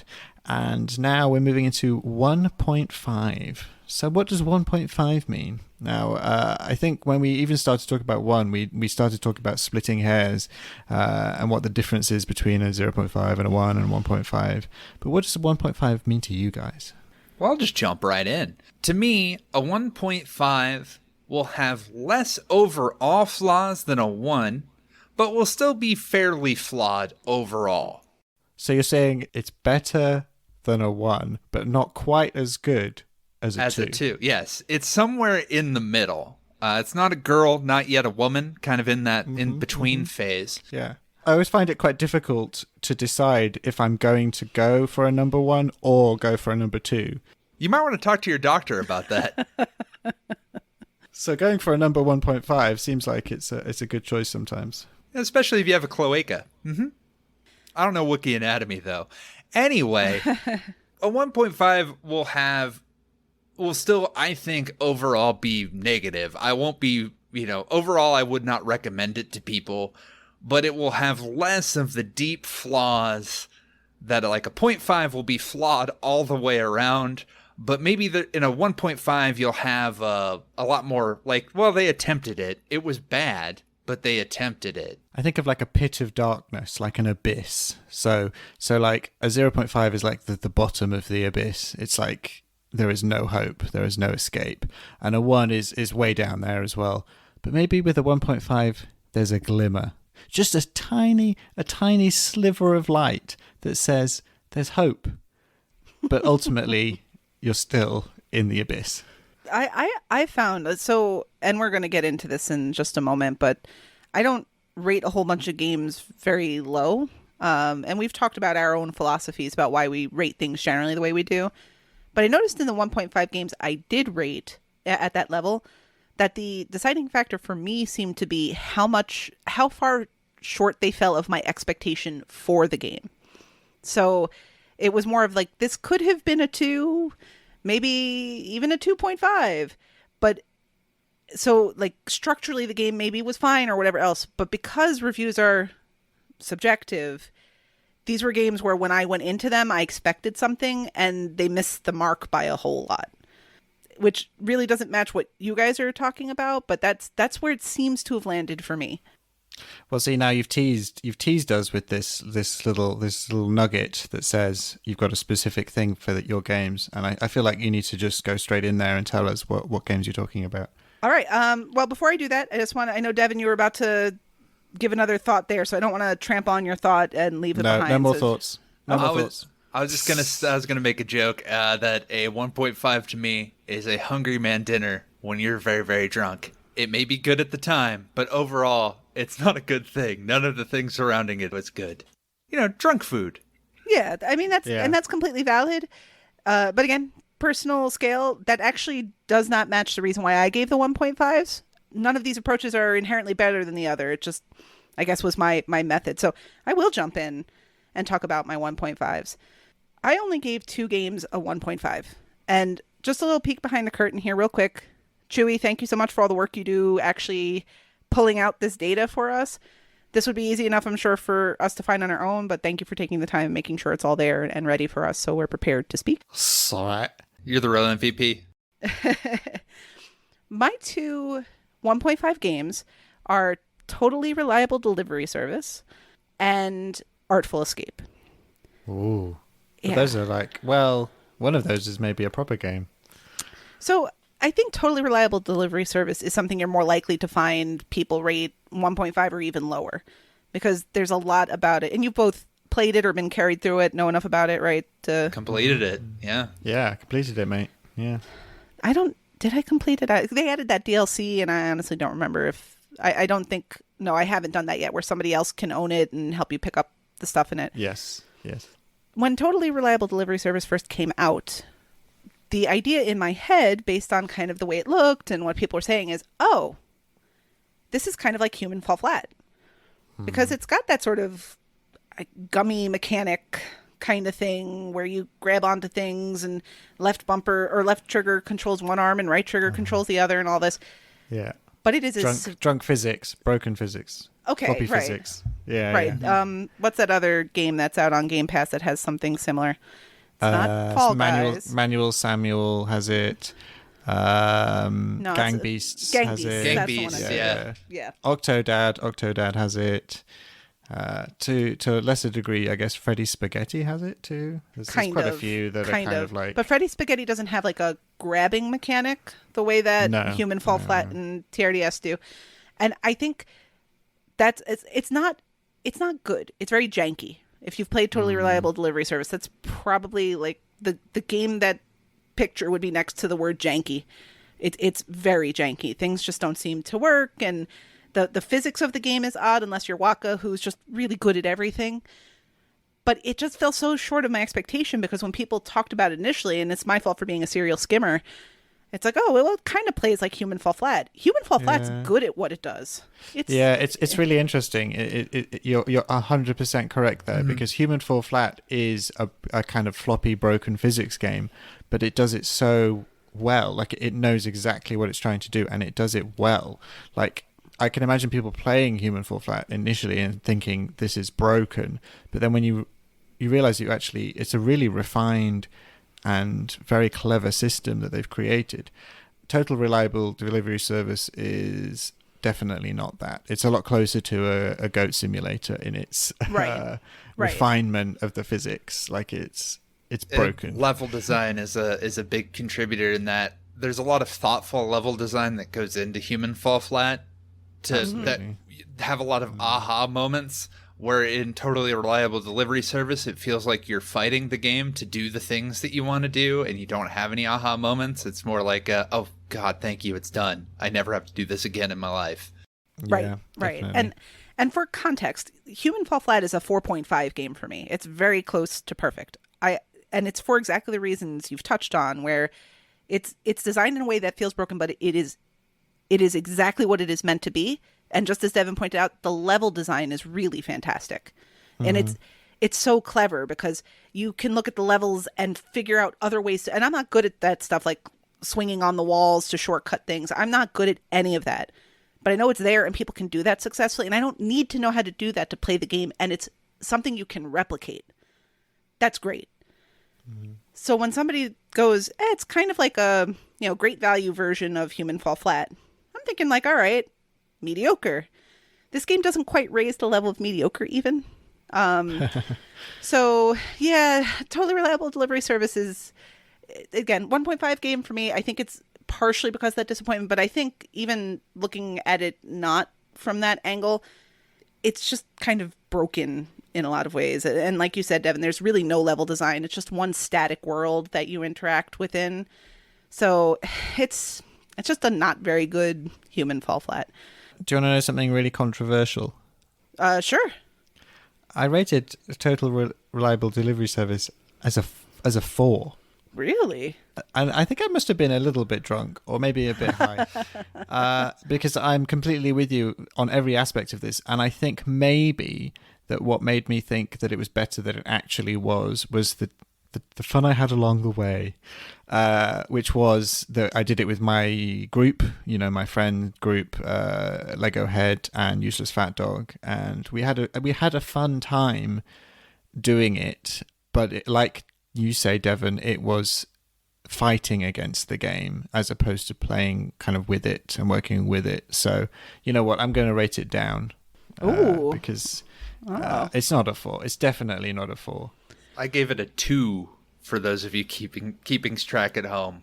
For me, I'm going to rate it down to a 3 because I still enjoyed the time I had with it because of the social aspect and the fun I had with my friends. But I agree 100% with everything you're saying in that the game itself is a low budget, unrefined, unpolished Human Fall Flat. And if you want to play a game like that, just play Human Fall Flat. They're both on Game Pass, so why would you? I get where you're coming from, because before I ever played Totally Reliable Delivery Service, I watched a stream of it. I don't remember everybody that was in the stream. I think I might have participated a little bit, but I left early. But I remember for sure that Corey and Kenny were a part of it. And I think it might have been Nate and Al. I think it might have just been the panel at the time. And there was some quest they had to do, and I don't know. I think Corey wound up piloting some kind of jet plane, and Kenny wound up outside of it holding the jet plane and holding a missile, and it was hysterical. It was funny to watch. Yeah. And I think seeing that sort of like joy and laughter and all this other stuff, and then going in and playing the game and being like, oh, it really doesn't actually play very well. Yeah. Those moments do come, but they are rare, and actually most of the time is frustration. And then occasionally you get those moments where you're like, that's funny. But right. Unlike Human Fall Flat, where I feel like the majority of the time you could be creating those hilarious. I like playing Human Fall Flat in a way which is a bit trolley, a little bit ruining for everybody. Grabbing people and pulling them off the ledges, and trying to ruin everyone's puzzles for the lols. But you can create those moments very easily, and you can have a lot of fun with it in Human Fall Flat. But in Totally Reliable, it's rare that you actually have those times where you go, yay, that was great. And most of it is, I'm trying to fly this helicopter. Oh, it's flown into a mountain. Oh, it's flown into a building. I think to that point, it is kind of a streamer bait game would be what I'd call it, like Goat Sim, where it's designed to get you for like an hour or two for a streamer to play it, and they have their laughs. But for our purposes, for achievement hunting purposes, the things that are fun for an hour and a few laughs, they don't have any staying power. Yeah, I think that's a good point. And I feel in a lot of ways there's so many differences between Human Fall Flat and Totally Reliable Delivery Service. So I know that I keep coming back to that. And I just want to be clear that it's not really a fair comparison, because they are just in terms of how they actually deliver the final product so different. But the difference to me is when I go into Human Fall Flat now, I appreciate so many people in the community, especially Waka, but others as well. I think Chip sometimes, and even like Devin, you may as well, or Heizo, who are willing to carry the community through the new levels. I don't want to be carried through them. I want to actually play the game. The game is enjoyable. It's good. If I get stuck on something, I don't mind calling out for help. The last DLC that was released for Human Fall Flat, Devin and Heizo and I played it together. But it wasn't a carry. Everybody was working through it. Totally Reliable Delivery Service, if anything else comes out for that, I'm just going to wait till Waka puts out a ping that he's carrying people, and I will sit there at the beginning. I will stay in party so that I'm not being there at all. But I don't feel bad at all about not actually playing the game and participating in getting to the achievement that I need. If we're all done talking about Totally Reliable Delivery Service, and it sounds like we are, Again, my other 1.5 was the Artful Escape. And I think this one actually is even more in that vein of like, I was just really disappointed by it. Like, super disappointed by it. Did either of you get to play Artful Escape? So it's on my wish list, and I think it's on my to dive list next month. And, you know, I have heard it intrigued me, like seeing about it, because it looked just so psychedelic and interesting and cool. And I like, you know, music and kind of art style and all of that stuff really stood out to me. But I've heard, obviously I've heard some of the things you've said and what you're about to say, but I've heard a few other people also say, actually, you know what, didn't meet those expectations. So I'm interested to know kind of what your take is. Yeah, the little I've played of it, because I dove it, unsurprisingly, as part of my extra life stuff, but it seemed like a game that was really high on like the story and the visuals, and if you're not a fan of either of those things, it's not going to be something that appeals to you overall, is my impression of it. So I actually had a different takeaway when I saw whatever media I saw before I played it, and that's that it's kind of couched as this musical adventure. And I love music games, and the game is not a musical adventure. It's a game where music is a component of it, and there are sort of like not failable, quick-timey kind of parts that involve music. But if I hear music game, I'm thinking rhythm action or beat match. I certainly understand and don't expect at this point plastic guitars. But there was none of that in this game. And then there was some sort of like Oxenfree-esque, like you can choose from one of 3 potential answers, and it affects nothing. At least nothing that I saw, or nothing that was significant. And so I went in, and that's on me. Like, I went in, and again, I really hooked on the word musical, right? Like, Devin, you're talking about narrative, and that's the correct way to go into Artful Escape, because it's really more about that. It's a very artsy sort of, like you said, Chewy, very like psychedelic, kind of trippy story. It just did nothing for me. And I didn't think that the music part of it was front and center, because it is in terms of the narrative. The main character is the, I think, nephew of this famous musician, and he's about to play his first show, but his musician uncle was like this famous folk singer, and he's not really a folk singer. And it's kind of his journey of discovery about his music and who he is. And I think if that's the description I had, I would have... it wouldn't be a favorite game of mine. The gameplay is very non-existent. It's very much stroll playing game sort of thing, in a sort of there's a part of it that reminds me again sort of the Oxenfree kind of thing, where you're walking on a 2D platform or 2D screen, and you go from point A to point B, and you talk to the people that are around, and you occasionally have choices to make. There's no platforming, there's no action. The game missed the mark for me, and I didn't even like the story. Like it did nothing for me, but it is visually well done. It controls and does what it is intended to do. So it's not a 0.5. I didn't like the game because, again, it just didn't hit the right notes for me or her. It's a really interesting point you make, and it's making me think about this, because it's that kind of bleed over between, especially now where increasingly we see narrative games with very minimal gameplay, visual novels, adventure games, or, you know, walking sims, whatever you want to call them, and thematic and narrative genres versus gameplay and mechanical genres. A lot of the naming and the words that we use cross over between those things. So if you read this is a music game or a musical game or a game based around music, immediately, if you're thinking in terms of gameplay, you're going to think that's a music rhythm type game. But, you know, the game may have none of that. It's just literally just describing the thrust of the narrative and the fact that, you know, there's music in it. Correct. 100%. In the same way, you know, in the same way that horror, you know, there are so many horror games out there, especially now, which are basically just walking sims and adventure games. But then there's also survival horror as a genre, and you might buy a horror game thinking I'm going to be playing the next Resident Evil, but ultimately it's just a walking simulator, and you go, "Oh, that's not a horror game."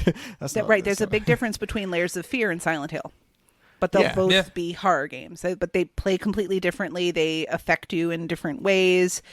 And depending on what you're looking for when you hear a horror game, You're 100% correct in terms of how that impacts things. If you saw a game that was being promoted very strongly as like a war game, right, and it had loads of pictures of guys with guns, and it was set in World War II, and it looked to all intents and purposes like a shooter, you might go in there thinking this is a shooter.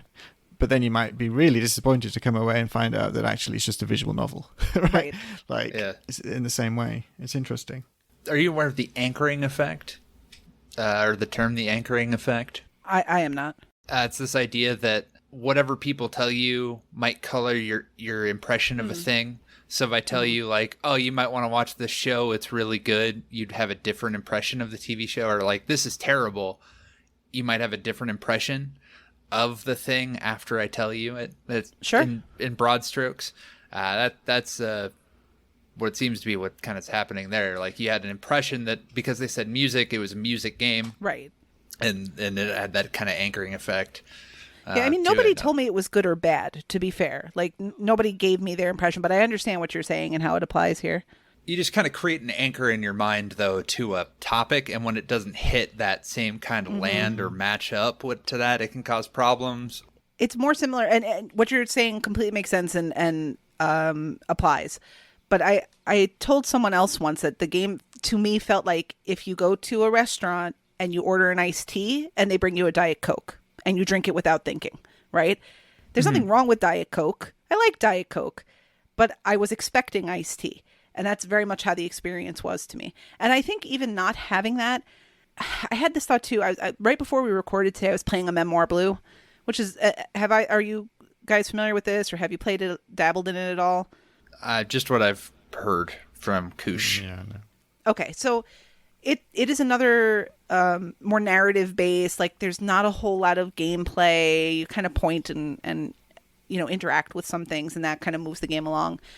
And as we were going to be recording this in another hour, and I was thinking to myself about how like there's in some ways to me, I'm like, I wonder if this is just my 1.5 threshold. I know the game isn't bad. It's for what it is attempting to do, it is fine. It just does nothing for me. So even removing that sense of like I was disappointed in Artful Escape because it wasn't this music game I was expecting it to be, unless the narrative is really good, and for me, because again, subjective, right? I don't get these games. So there's nothing fundamentally wrong with them. I just don't understand them.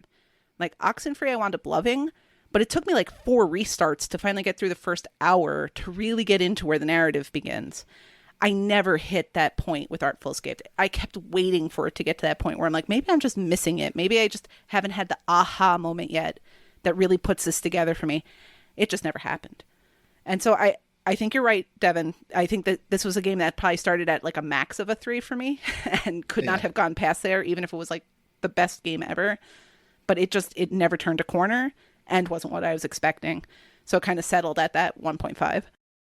Well, there you have it. I think that is very succinctly put. I mean, I think I'll probably still give it a try. I think you should. And I wouldn't tell people not to. Yeah. Because what it's designed to be, I think it does at least at a passable level. It is not unplayable. It doesn't crash or glitch or any of that stuff. It does, again, still have a nice aesthetic to it. And if you're more interested in that sort of aesthetic, or maybe you're more into the actual music of things and you've had an experience as a musician where you've been trying to find your way, it may speak to you. It may be a top level game for you. It wasn't for me. So I definitely encourage you to try it and form your own opinion on it and see where it lands for you. Fantastic. Okay, moving on. I think I am going to talk about my 1.5s. And to start with, I'm going to talk about a game which, on reflection, after seeing it in my list, I possibly even may put it lower if I had the opportunity to re-review, but we're sticking with it. And that is a game which is in a genre I'm not usually quite familiar with. You know, it's not a genre I normally play. I don't know, equestrian sports. Is that something that you guys are particularly into? I'm more into bull sports. Bull sports, infamous bull sports. Well, there's a few equestrian games out there. I think My Horse and Me is quite a notorious one. Unfortunately, I've never been able to get my hands on it. Classic. So instead I've had to settle with one of the pinnacles of the equestrian genre, also I'm led to believe, which is Horse Racing 2016. Now, do you have to play the other 2015? To quote vulgar Latin, yakety schmackety doo. No, there's not a huge amount to say about Horse Racing to 2016. It is a very, very cheap, very, very ugly, very, very basic horse racing game. You literally play a bunch of races, you mash. I think you have to, if memory serves, you have a kind of a what would you call like a launch out of the gates for a horse, like that initial like firing, it's like starting gun kind of situation. Right, when they get out of the gates, I think that's out the of phrase. the gates, yeah. Whatever that is that happens. I think there's a timing aspect to that. In order to get a good launch, you have to hit a button at a specific time, and then I think it's literally just a case of mashing buttons until you win the race. And if you have a bad launch, a bad get out of the gates, then you're probably not going to do great. But if you get that timing down, then you just mash buttons, then you win. And that's pretty much it all the way through. There is really little to redeem it. It's very clearly made by one person or half a person maybe. You don't know how tall they are. It's not broken. I'm not sure why it's a 1.5 for me and not a 1. Maybe because it's a bit different. You don't see too many horse racing games on the Xbox, so they tried. That's my little glimmer. A horse game, that's different. Or maybe it is because it's a silly thing, but all of the other racers in the game, when you finish and you see everyone's placements, are named as characters from the show Lost. So really? literally you finish the game and there's Jack, there's Sawyer, there's Locke. So maybe I rated it a bit more highly because I thought, you know what, great, you had a fun idea and you put it in the game. Chewie, I wish you were one of my professors when I went to school. I love your rating systems. I didn't touch on it at all when discussing 1.5s, actually, because it didn't really enter into it for me. But do you think... now, it's a relatively easy 1,000, correct? It's one of the easier gamer score games. Do you think that the fact that it's easier gamer score is also something that may have made you bump it to a 1.5? At least the stay wasn't long, even if it wasn't great. Possibly, because I am fairly generous with my ratings. And most kind of rats and zits actually usually sit in the 2 and 2.5 mark. So actually this falls actually below your kind of standard rats for me, at least. So possibly that could have had an impact, but I think I'm literally going to say that I gave it the extra 0.5 because of Lost, and that's all. Yeah, I haven't played enough to give it a proper rating. Just a few races just to get a couple of achievements, 1, 2, or 3 achievements, something like that. And I cannot imagine this honestly feels like a 0.5 game to me. To be honest with you, it just feels overly. It's ugly and not very fun. It really isn't. I just looked on True Achievements, Devin, and it looks like you just have the achievement for completing the first race, which doesn't mean you didn't play a couple more, but that's all you did was get that one achievement, probably as part of your. Was that part of your bean dive for? Sure was. And I had played enough, even though it is easy. I didn't even like the one that I did. I don't know. And there is really not much to this game, and for them to charge it's £8 or what is it in dollars? It's $10 for what it is. That's really asking quite a lot. And I suppose it's not even something where you can view it through 2016 lenses, right? Because sometimes there are games like Battle Los Angeles, which isn't great. It was an Xbox Live Arcade game, but it was a movie tie-in. I don't remember if it was free or very inexpensive. So even though it wasn't great, it was also like 2008 or 9 or something like that. But this doesn't even get that excuse, right? No. Like it's already 2016. We're already well into Xbox One. It's just some of my favorite indie games on the Xbox One are from that kind of era, that kind of fairly early Xbox One era, where there was some really, when they first got some idea Xbox games on the platform, and it felt like they were trying to get quality in there. There's some really great games around that time, so this is definitely not one of them. Yeah, I just got, because I'm on was checking Devin's progress in the game, and I'm seeing the top review snippet on TA, and it says easy 1000, but probably the worst game in Xbox consoles history. Well, that's not true anymore. I don't think, right, and this was a review written in 2018, so some other horrible things have come out. And clearly this is someone who felt more strongly about it being awful than you did, but it does not seem to be. It's got a 1.4 overall, so 1.5 is just about where it lands generally in the Xbox landscape. That reviewer went on to say, one does not know where to start to describe this monstrosity, this excuse of a game, this disgrace to the name of anyone called game designer. Woo! Yeah, I can see the feeling there, but Lost. They put Lost characters in, so great stuff. Yeah, it's it just shows you about how subjective reviewing is.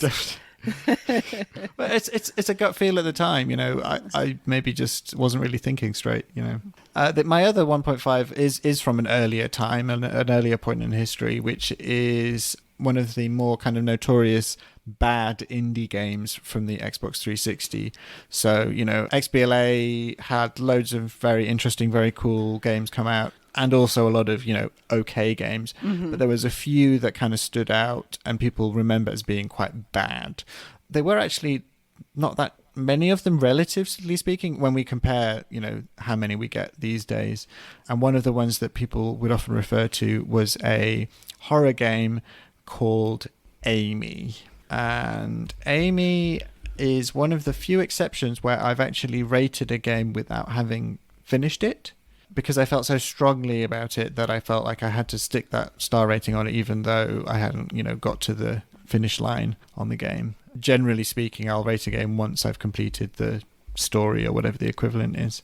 And in this case, I got to chapter 2 of 5 and went, you know what? Nope. It's a survival horror game in which when they do like polls of like what are your least favorite game mechanics when you're playing games, or like level designs or whatever, and you get things like underwater levels as being quite a high one. One of the ones that frequently comes up is escort missions. Okay, right, and even in the best games, even the best AAA games, they're like the worst levels are sometimes the escort mission levels. Imagine a really, really bad game, and also the entire game is an escort mission. Oh boy. Yeah. So it's you and this young girl who I think is maybe autistic in the game, which I feel like was what they were using as an excuse for how terrible the AI is in the game. So how terrible escort missions are when you're trying to go through an area and then they don't follow you, or they don't, they go off and do their own thing, or like you're okay, but somehow they've got into trouble and you're constantly having to worry about that. In this case, that is that entire game.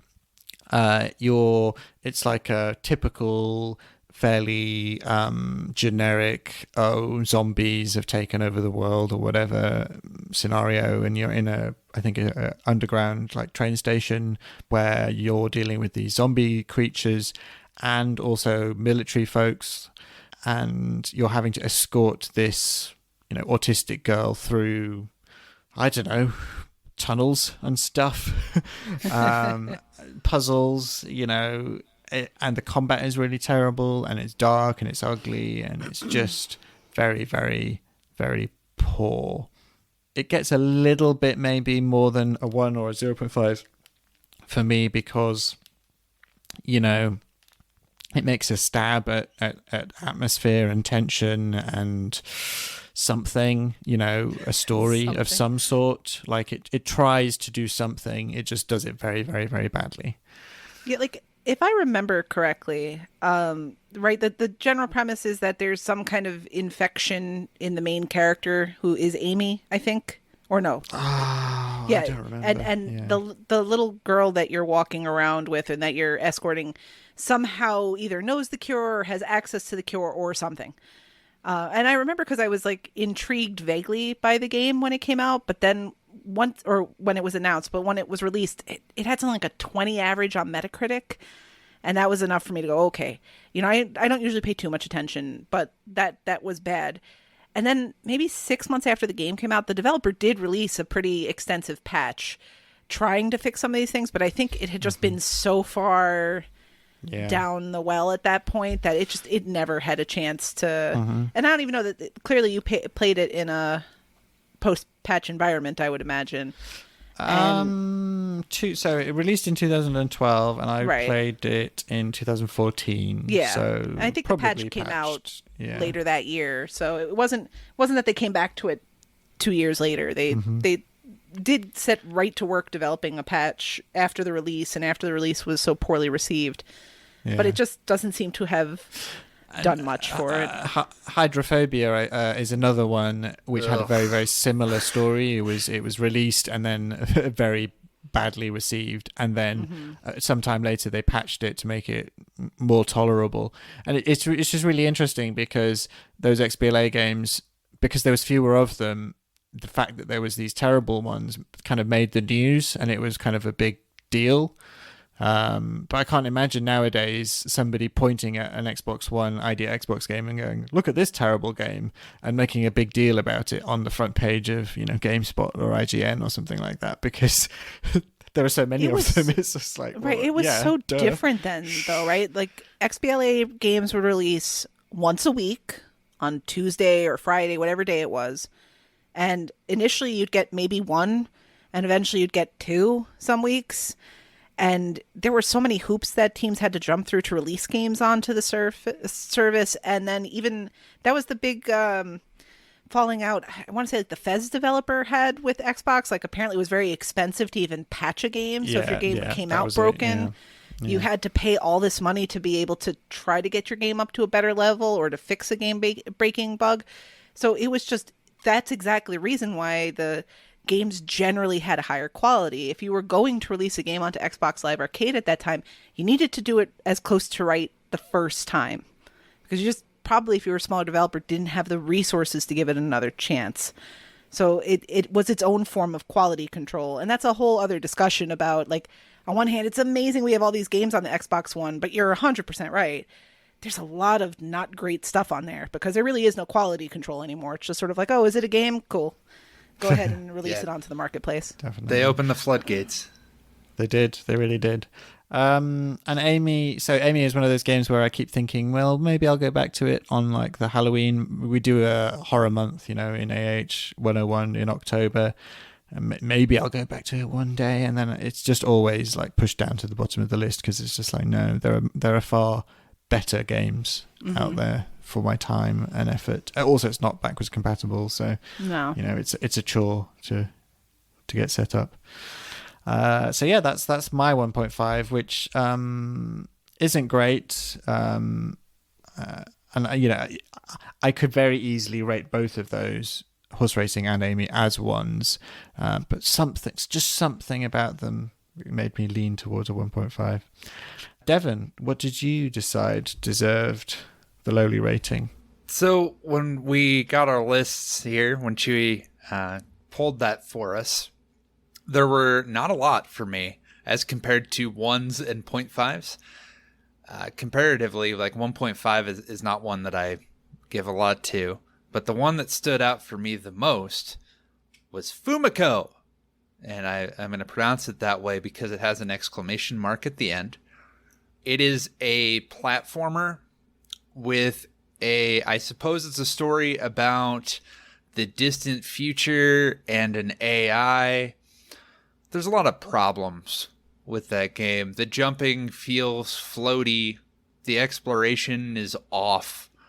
It can be confusing and ugly and kind of terrible to explore around. There's a lot of dead ends that go nowhere and do nothing except to go to the plot. And the plot's clearly written by someone who does not speak English very well, so it doesn't really flow all that great. It doesn't make a lot of sense, so I have to like kind of piece it together. but it does work.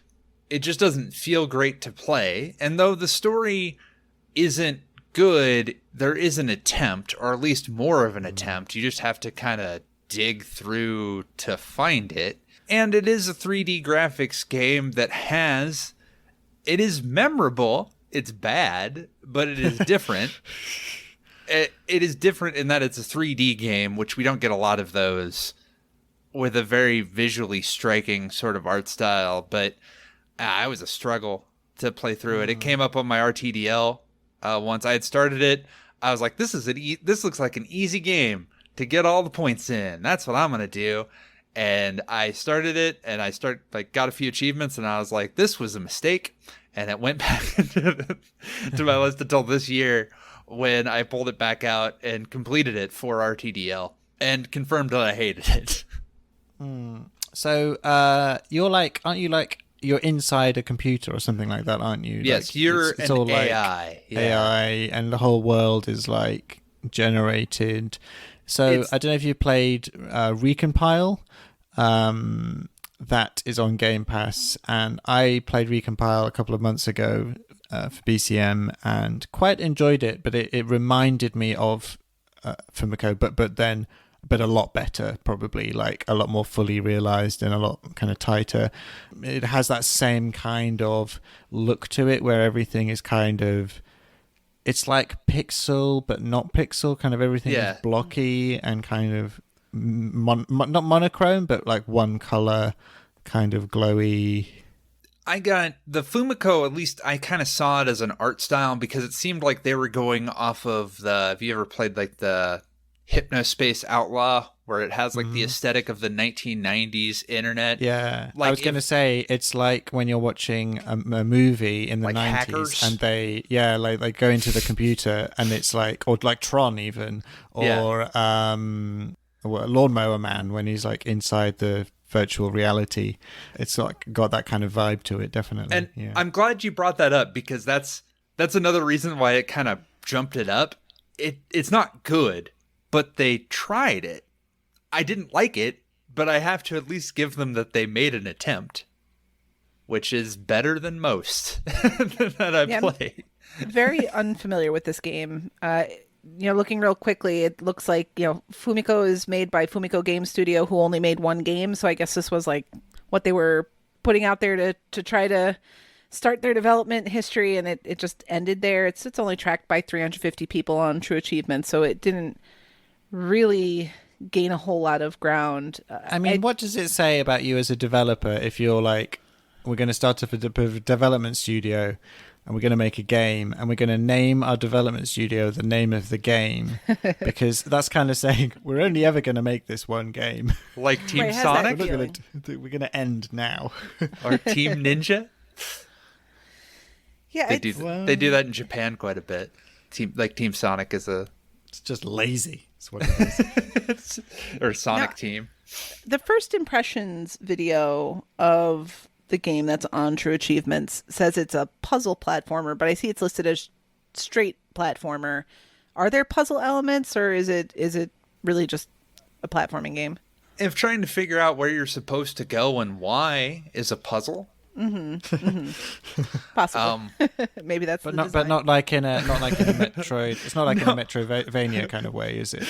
Like if Well, and that's Recompile, right? Recompile yeah, is... Recompile is that's the Vayner one. Well, This it was. one's- I think it got removed recently. Oh, did but it? Yes. Oh, wow. Yeah. Oh, wow. Okay. But I think because Those- of the whole backtracking or lack thereof, Those that's Vayner people, necessary. and they're like metalheads, and they're with their genre protection. The gates are all. But man. FuFuCuddy is levels, isn't it? It's not open world. Right? No, well, yeah, it's different levels, and the levels might be sparse and sprawling, but they have different platforms and things that you might have to go to.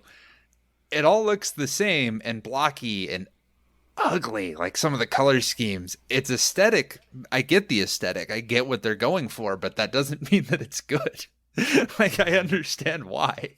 It is curious to me how we have all these things like what you both have mentioned that deal with like now you're inside the computer, and why like we see the outside of the computers, things look pretty beautiful, and why there's this sense that everything in the computer has to be wireframe and kind of glitchy and problematic when they design these things. Like there's a very specific aesthetic that goes with you're inside the computer gaming that we still seem to be sticking with. I blame Reboot. Oh my gosh! Reboot. So if they made a Reboot game, I would be there. I would definitely be there. I would only be there if they came back a little bit later on to fix it. Kind of a reboot. Oh Lord! I think they did reboot, didn't they? They did reboot. They did. Didn't they make like a live action reboot of Reboot? So they rebooted Reboot. Are they going to reboot that? So it's going to be a reboot. And then they'll reboot it in a game, so it'll be a reboot. Buffalo. So. And then they'll upscale it, so it'll be a remaster. Yeah. But what about the remake? Yeah. There you go. All right. So yeah, Fumiko, that sounds like a kind of a classic 1.5, which is, you know, it's bad. You think it's pretty bad, but there is that glimmer. There is something there that they at least attempted, even if it doesn't really speak to you, you know, whatever. Didn't hit. They tried, but I don't think it was a joy to play. Like, I can appreciate the effort, and it doesn't feel like the 0.5s and the 1s were all bad. Like, they made me upset. This also made me upset, but I was like, well, all right, I get where you're going with it, Fumiko, but you just needed a little bit more polish. This would be a good alpha of a game that could eventually become better. I think that's a great phrase, actually. It's related. It kind of touches broadly on everything we've been saying. Is the game enjoyable to play? And I think we're all saying that in different ways about our 1.5s. There's this piece and there's this piece, and it could be that, but I didn't enjoy playing it. And that seems to be where we're getting our distinction between our 1s and our 1.5s, because we didn't really enjoy our 1s. Yeah. Or in my case, they had lost characters in. It wasn't enjoyable. But that brought you the joy. You know, if they would have included a Lost reference, 1 hatch, and that would have bumped it right up to a 2. What were the numbers of the horses? Did you pay attention to that? Yeah. Oh, man. That would be a touch. Yeah. I did notice on your list of 1.5s, obviously it's a lot of the same mod stuff that we don't tend to talk about. We're not going to go into a lot of detail on, you know, zits and rats and things like that, because there are just so many of them. We're trying to be a bit more broad in our approach to choosing different titles. But one I did notice on there was Dream Break, which you put down as a 1.5. And I played Dream Break, and I didn't dislike it hugely, but I have heard other people say how much they don't like it, and I wanted to hear your thoughts. Keep in mind, I looked at this because when you brought it up, I believe this was 2018, so this is over 5 years ago. But what I remember of it is being similar to something like Flashback. Mm-hmm. Or Another World. Yes. Mm-hmm. But not as good. That look. Yeah. And that look and that general like stilted platforming that I'm not a fan of. And that's most of it. I get it. And that's another one where it's like, I get it. I understand what you're doing. I don't like it, but I'm going to give you credit because you tried.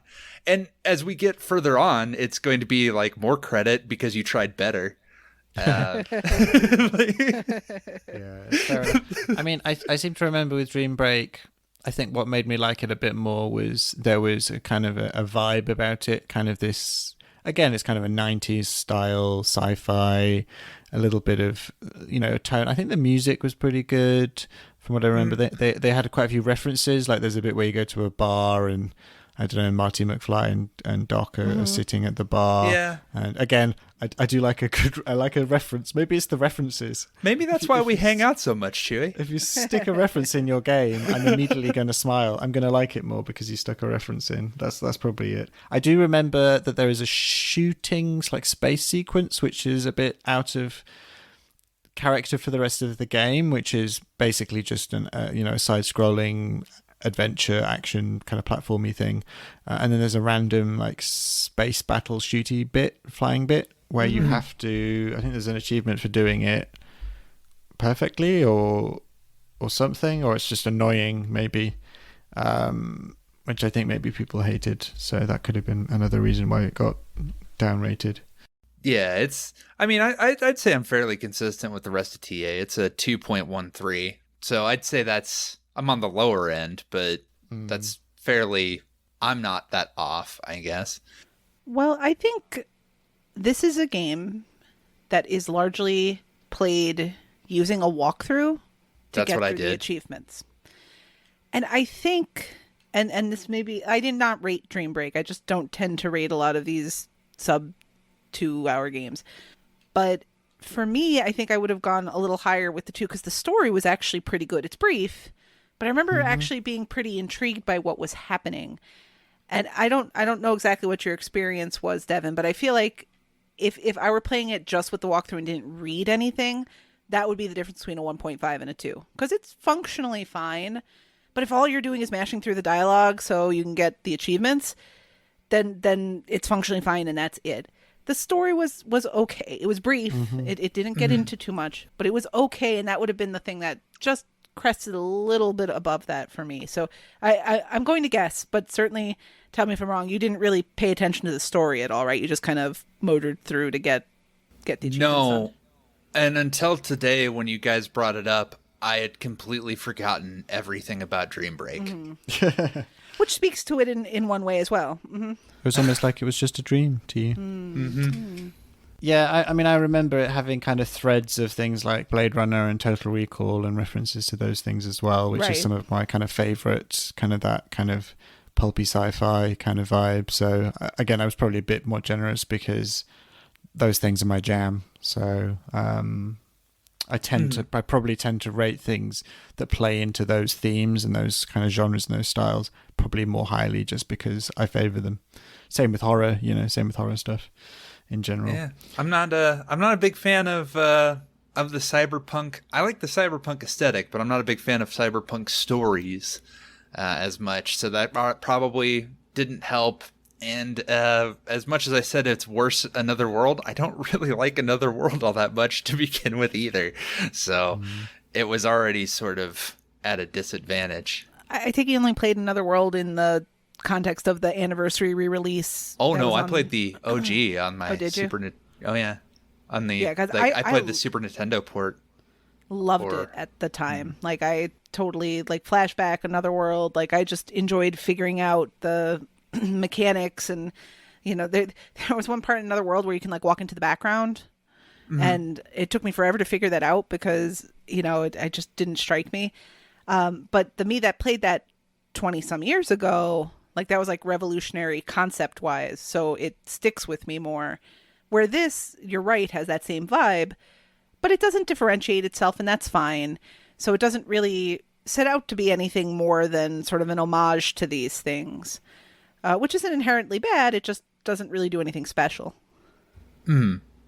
Brilliant. Well, that's great. Thanks, guys, for sharing your 1.5s and your stories around them.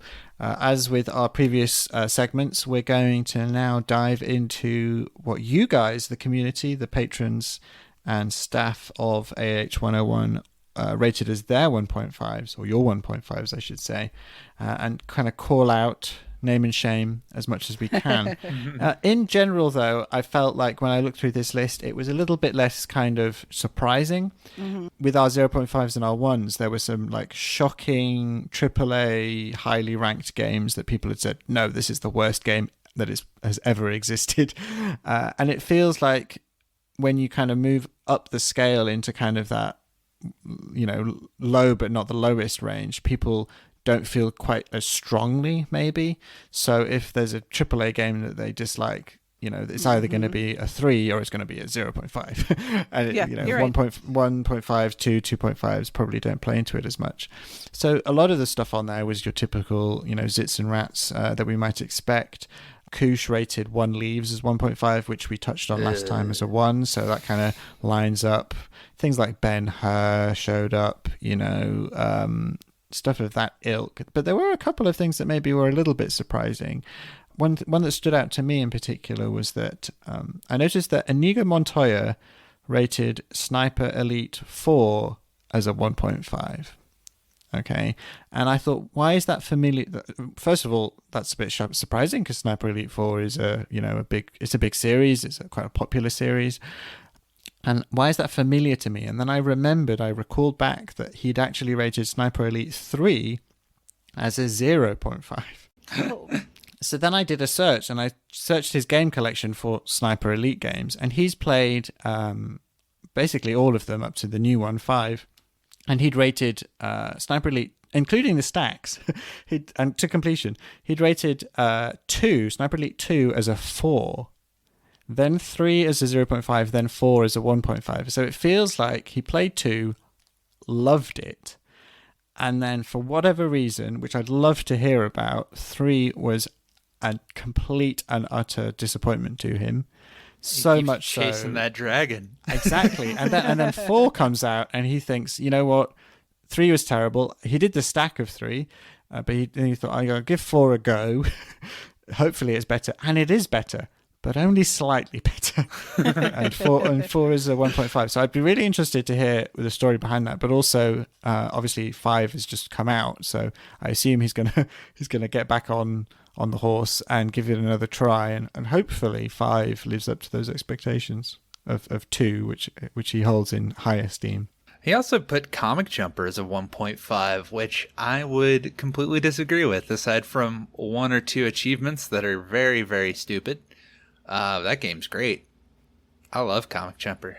Comic Jumper is very divisive, and I really think for most people it comes down to whether or not you appreciate the Twisted Pixel sense of humor or can tolerate the Twisted Pixel sense of humor. I liked it, I'm with you, but I've read a lot of people who don't like it, and it's mostly not for gameplay reasons. It's for, I just found the characters insufferable or whatever else.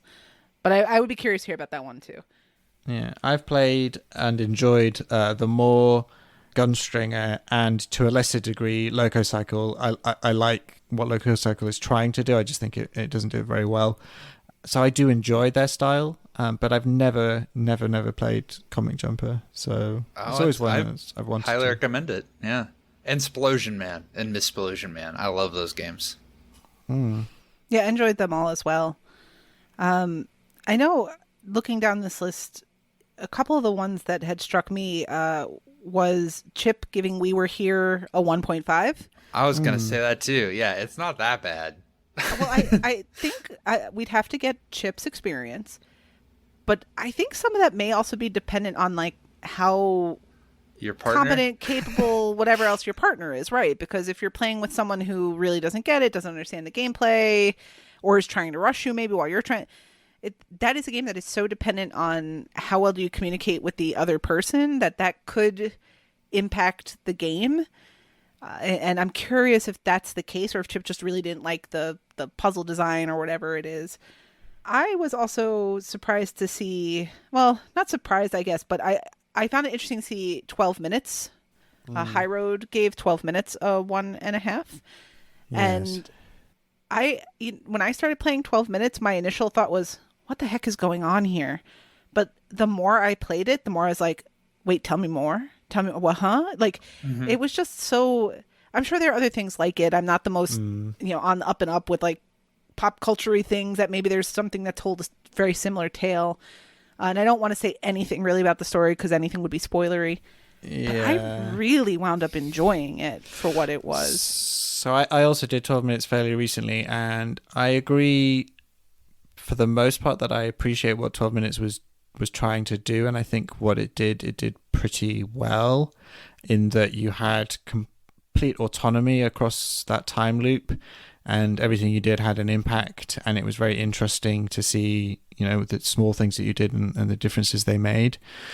I thought that the story and the performances were okay, but maybe could have been better based on the caliber of the people they had involved. But I can see why people would be very much turned off by it because of one very specific element of the story. And I remember seeing outrage on the internet, on various forums and Discord and, a few other places when people played it, got to a point in the story and went... yuckity yuck yuck yuck. Yeah, I mean, yuck. I can see that, but I'm curious, given our community and how our community plays, how much of this was that it's annoying to play for achievements? Because if you're not playing for the story at all, like if you're not interested in that one little bit, it takes a couple of plays to get a feel for where things are and how they work. And it would feel like a pain if you were just playing to the achievements, I think. And I'm curious how much that impacted this review. I know what you're saying. I read that too, where people are just like, oh no, I don't care how good the rest of this is. This thing was, a bridge too far. But Yes. I'm curious if that actually entered into it here. I just didn't like it because it took me more than 12 minutes. Liars. Badum-tish. I will agree with High Road's assessment of Awesome P, though. He gave that one a 1.5, and that is well deserved, definitely. I'm gonna pick on Lego Head. There's a theme, and he has explained why. He just does not like these style of games. But Gone Home definitely. is, if not for just accurately simulating the creepy experience of walking through someone else's house by yourself, like it is almost a horror game. And I think the world design, like how detailed they made everything. Even if you don't like the story, just the replica of the house itself from such a small team, the little touches and little side stories that you can find is just so cool. Like, you don't see that, and it kind of goes in its own pace. And last time we mentioned that, Lego Head rates Telltale games and their ilk very, very low because, he doesn't appreciate them, and that we would see more of them. And true to form, we've got Walking Dead series Season 2, Life is Strange, and Game of Thrones, which all as like, 1.5s. Game of Thrones is the worst one of them all, man. It's boring. It is so boring. Ugh. Even if you're a fan of Game of Thrones.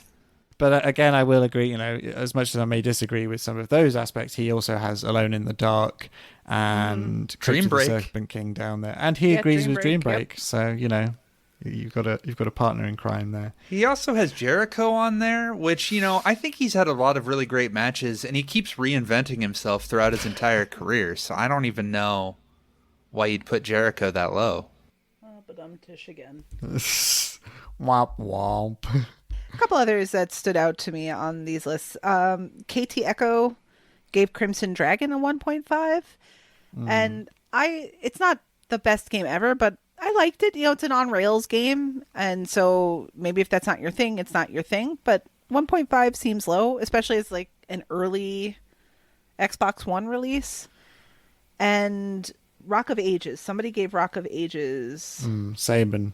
Yes, Saban gave Rock of Ages a 1.5, and I don't know, for the kind of just general humor of the game alone and the uniqueness of the gameplay, which I felt worked as intended. Like, that's a surprising one to me because I definitely rated that much higher. I enjoyed it quite a bit. Yeah, I like Rock of Ages quite a lot, although I feel like the second one really does refine the formula of what they were trying to do, and the gameplay is a lot tighter, and you can spam kind of the first one quite easily, so it's kind of broken in some respects, because when you know what to do, you can kind of exploit some of those things. But it's not for everybody, I guess. Although he also rated Outlanders at 1.5, and from what I understand, Outlanders is a pretty well-received, well-respected XBLA title, so nobody cares what Saban has to say.